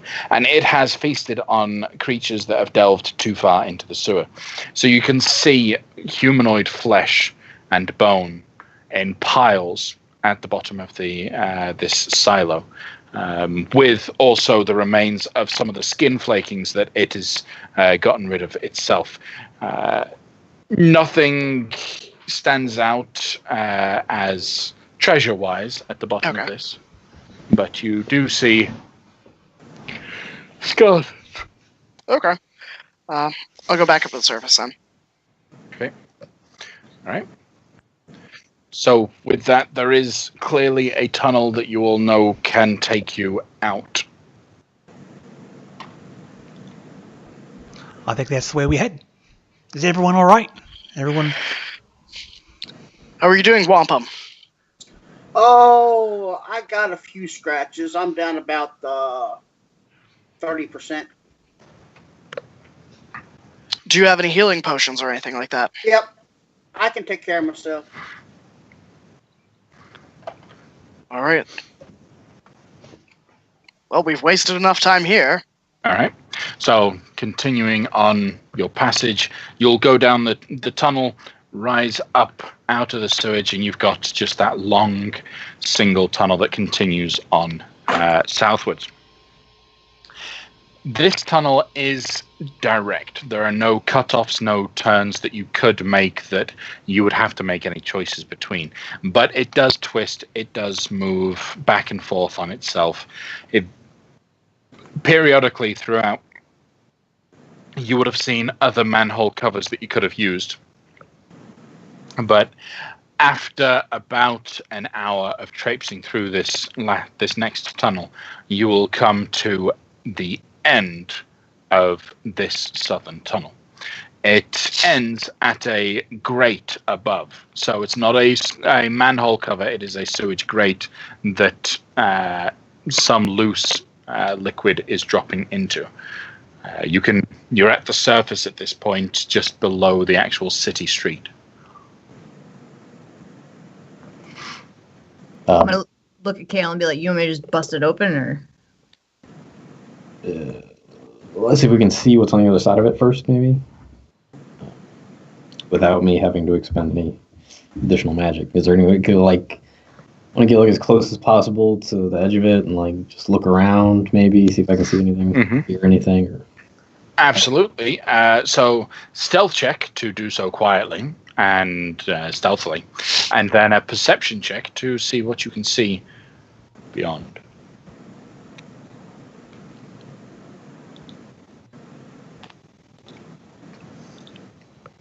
Muted. 13, big fat 13 out of 13, maximum possible for stealth. 13 is your max possible for stealth. How is that possible? No, that's the highest anybody can possibly roll. So it's the best stealth. So it's a success, right? Yeah. Yep. Okay. Well, you poke your head out. Roll for perception. 14. Okay. All right. There are a few things that you do notice as you pop up, and you are right outside the mortuary itself. The mortuary is the large building to the left, and you can see that it is currently being guarded by 3 ooze-like creatures. One very big ooze creature, and 2 smaller ones. You poke your head up. They are guarding the entrance to Lamantha's mortuary. Briefly, you can hear and see the Dracolich a ways off. It's still back up the way you were, so it's not followed you here. So going through the sewer was a good idea, but it seems like you need to get past these guys who do notice you with your 13. I quickly jerk my head back inside and I said, there's goop out there. And it probably saw me, so they know we're coming, so... Well, we also still look like zombies. Right? Did you attempt any concentration spells while you Oh, you're right. It would have dropped when I used the... Ray of Enfeeblement. Yep. So you don't look undead. Plus, undead poking its head out of the sewers. Might be weird. Who knows? All right. So you drop back down underneath the sewer grate. Yep. It's goop. What? Why are we afraid of that?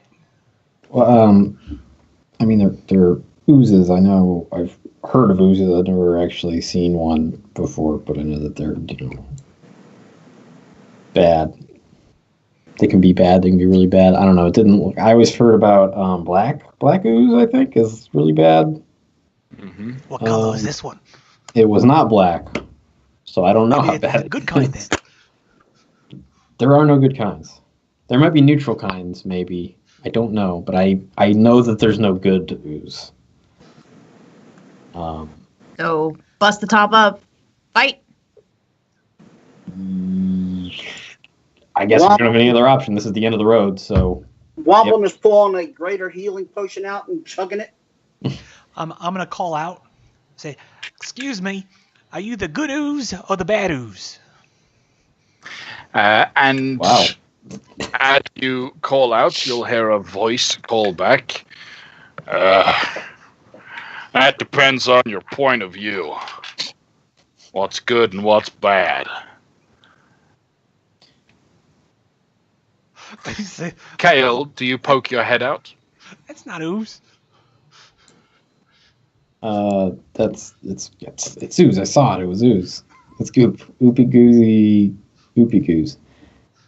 I'm really not thinking that anything has a positive disposition here. It's a real handsome guy with a really nice accent. No. Oh yeah? He is. He's right there. And he looks pretty good. This big, stocky-looking fellow looks like he is a dwarf, but he's a fairly tall dwarf for what he is. He could pass for a bodybuilder, stocky, small human. The name's Lemmy. So, what are you doing down there?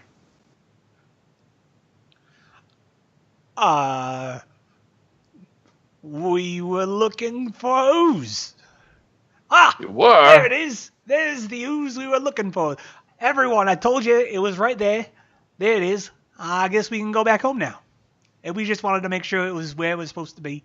Looks like it is. carry on. But Wobble, we need to go up there. Hey, let's go. Oh, whoa. Hang on a minute there. What you doing in the sewers? That's where you go to look for ooze. That's like, right? Right. That's Roll a persuasion check.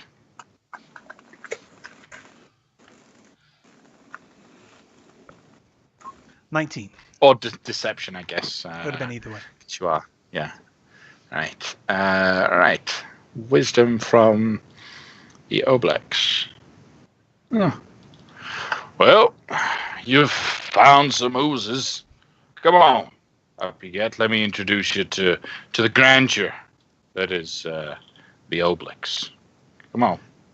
Are you the ooze keeper? You could say that. I think I've had enough of this. I'm gonna push the grate up and exit. All right.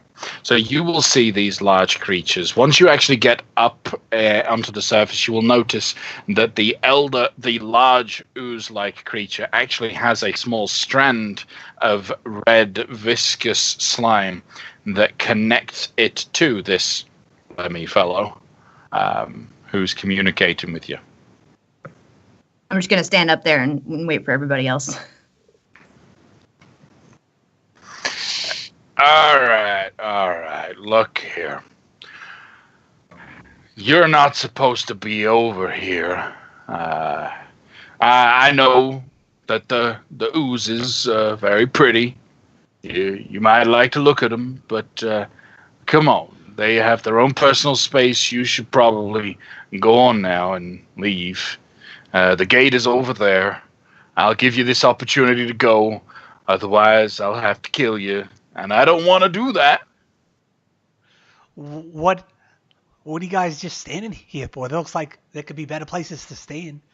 Like, why don't you go by the gate and we'll post up here and we'll keep a lookout, make sure it's safe for you to come back. You see, I don't think that's gonna work because this is my spot. No one sits in my spot. I don't see your name on it. Lemmy will pull out a stick on the floor and start carving Lemmy on the floor. That's better. All right. Cool. Now you're gonna leave. Just who's got you posted out here? I mean, like, why? What's so important? No. You're not gonna trick us into revealing any important information. There is no way we're revealing anything about the White Hand. Well, we already know about the White Hand. Who doesn't know about the White Hand? Good. Then you can leave. I'm going to channel my divinity and try and read his thoughts. Okay. So obviously, Lemmy itself has no thoughts. You are reading the thoughts of the ooze itself that has projected this form. The ooze creature it seems to be wrestling in itself as. He gets to make a whiz save. Oh yeah, true. No, not from the. Oh right, your detect thoughts is weird, isn't it? Yep. That is a natural 20, so that's going to be a 21. All right, then I'll just suggest anyway. So you're going to cast suggestion. Yeah. All right. Yeah, I'll say I suggest you just, trust us implicitly and tell us everything we want to know and let us do whatever we want. Suggestion doesn't work on creatures immune to being charmed, right? It sure doesn't. All right. Seems to have no effect. I'm sorry, but, I'm giving you one last opportunity to get on out before me and my fellows here are going to have to eat you up. I'll take it. Where's the gate? You said it was that way? Yeah. leading directly eastwards, away from the mortuary itself. Okay, so I'll start for the gate. I dip my hands Wait, back into the grate, and I, cast disguise self on myself, so that when I come back up, I am wearing white gauntlets. Okay, gauntlets. No, Or a gauntlet. a white gauntlet similar to the one that we've seen someone wear. Have I The seen white anyone hand wear himself. Did we take any of them when we slew the people in the Harpers? Oh, the I think bards. you did. Yeah, the bards all had. Yeah. Yeah. Mhm. All right, so I'll make one of my hands look like one of the bards' hands. And it's like, All right. all right, you passed the test, mate. Well done. Like I said, we were just checking to make sure the oozes were right where they should be. So, well done. We're just going to make sure everything's safe on the inside as well. So, carry on doing a fantastic job. Deception check.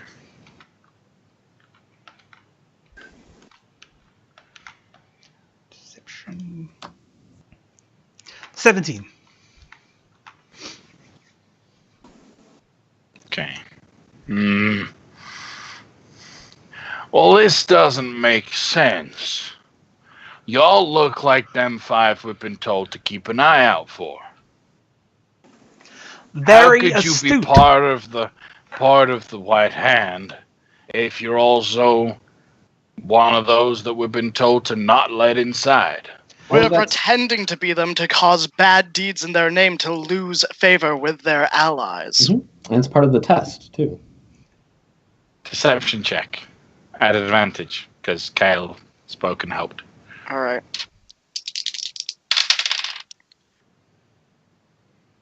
Two 18s, and what do I have for deception? I have a whole whopping 0, so an 18. 18. All right. You've done well thus far.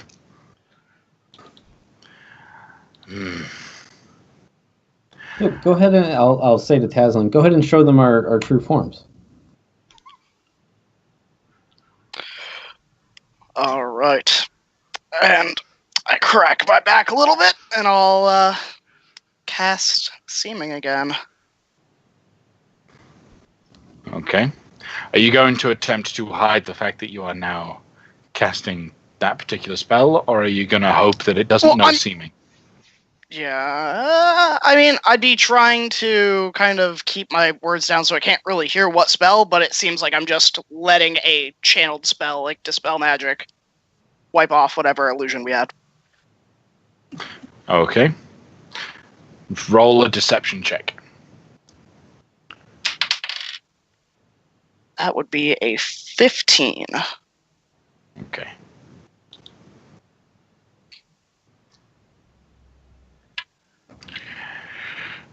Alright. Alright. Well, I tried. Hopefully I did the right thing. I'll see you all when you leave, then. And it'll step aside. Great. Leaving Nice. the entrance to Lamantha's mortuary available for you. In I go. Okay. As all of our heroes make their way into the mortuary, that is where we're going to end tonight's session.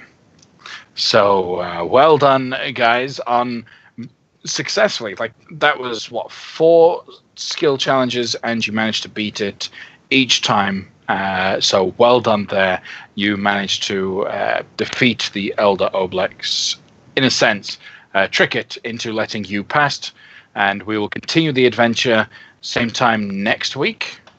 I don't see any reason why not. So we will join us next week as our heroes search through the mortuary and hopefully come face to face with the man behind the glove. See you next time. Bud. Good night. Good night.